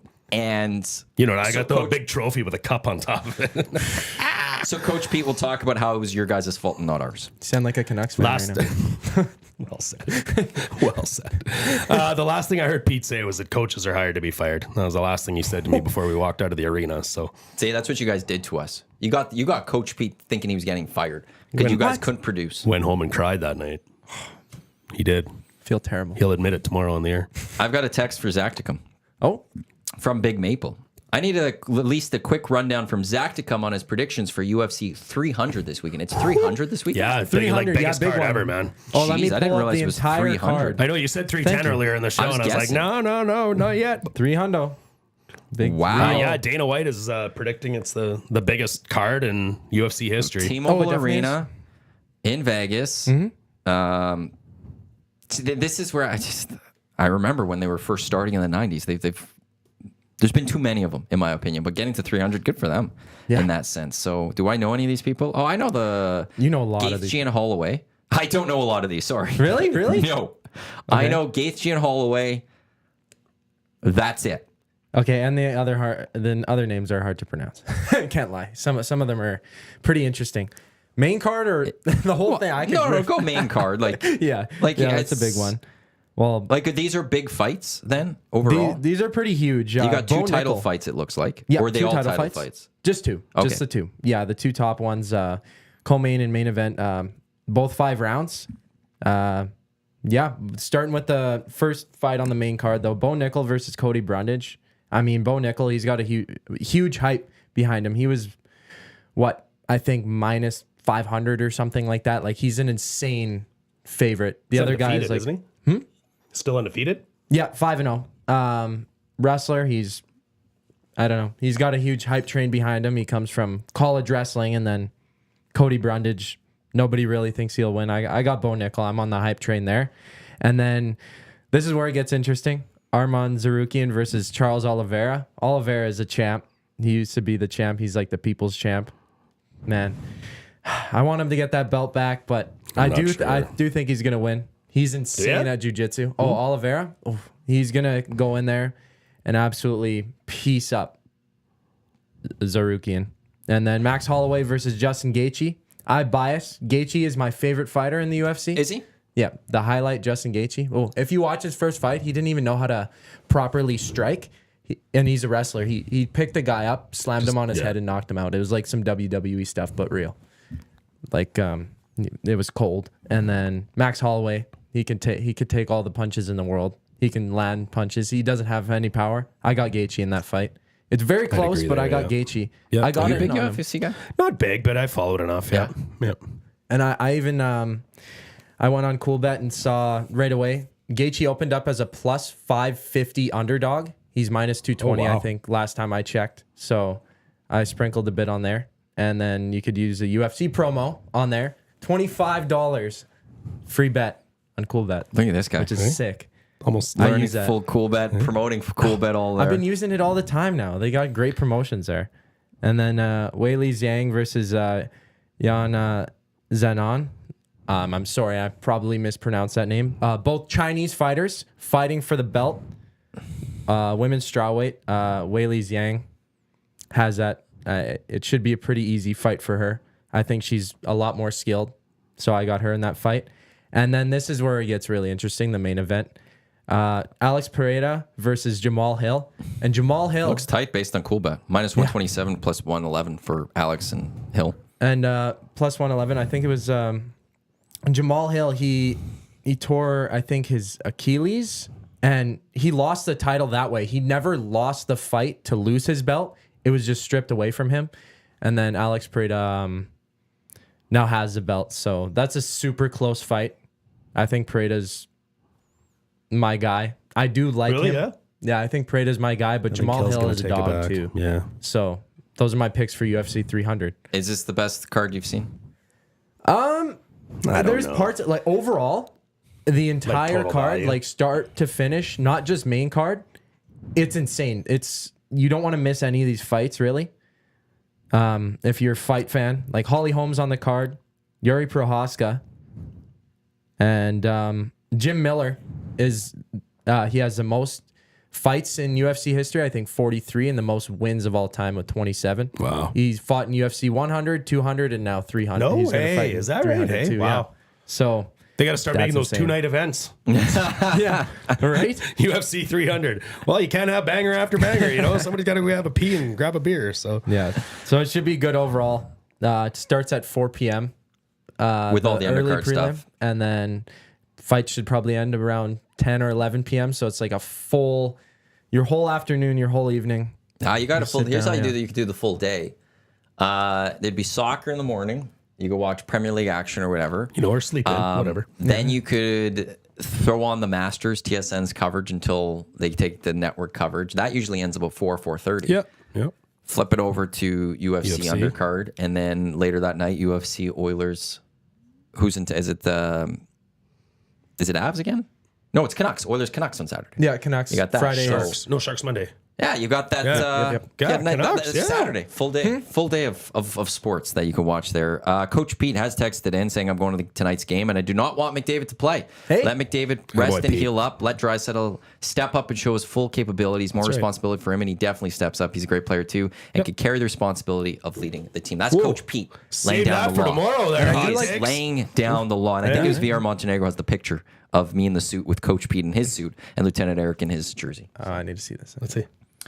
That was There it is. Yeah, That's the closest you'll get to Eric in a suit right there. In the so jersey. It's, He was chewing on gum that entire game. Like he went through a full pack of gum, I think. Yeah. I His had. jaw's still recovering. I did. Did I end up with 9 pieces in my mouth at one point? He got to 10? He had the whole pack. My jaw was about 2 weeks. Yeah. It was messed up for like 2 Seriously? weeks. Like it would take a couple days. It was fine, and all of a sudden it started hurting. And my right side of my jaw was hurting for like 2 weeks. I'm like, this is good. This is a problem. And Like swishing your mouthwash. And there's at that times gum it would injury. be hard to bite like on things. Like that was a mistake, but it was worth it, even though you guys failed us. Think of how good it would have been if you won. Hey, which game was the closer one? The first one was First one, you guys First one. we pulled the goalie, and you guys almost tied it. You guys were Yeah. whooping You guys us didn't. in the second game. I know. I'm very disappointed. Next time, hey, I was a bit rusty. We came back. We came No back. lime chemistry yet. Next year. Maybe we need a better coaching staff. Dash from Oilers Live on Heavy Hockey Network. Thanks for coming in today. It was Thanks for great. having me. It's always a always pleasure. fun having you around. Absolutely. Zacticum, thanks for jumping in as well. And to Lieutenant Eric, thank him for coming in for an hour. Up next, it is the Lock Shop with Dusty and Huss. Full Masters coverage today, as they'll be looking at everything that's going to be happening, which will begin tomorrow. It is the best time of the year. And then it's the Oil Stream. Tommy and Dusty will get you set for Oilers and Golden Knights. Tommy's back at 5 with the Oil Stream pregame show. He's live at Hudson's on Bourbon Street in West Edmonton Mall for pre and post game show. So we've got you fully covered here on Edmonton Sports Talk. Your next chance to qualify for the EST FlyAway coming up during the Lock Shop. On behalf of Zacticum, Lieutenant Eric, Dash, I'm Matt. Thanks for tuning in to the EST Hangout presented by White Claw Hard Seltzer, live here on TuneIn, iHeartRadio, EdmontonSportsTalk.com, and the Lock Shop. Thanks for tuning in. Enjoy the game tonight. Lock Shop starting in just a few minutes.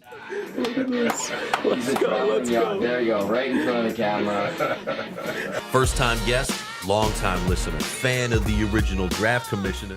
Welcome to the EST Hangout presented by White Claw Hard Seltzer. The difference is clear. Matt Iwanyk, Tom Zola with here. Joining us today,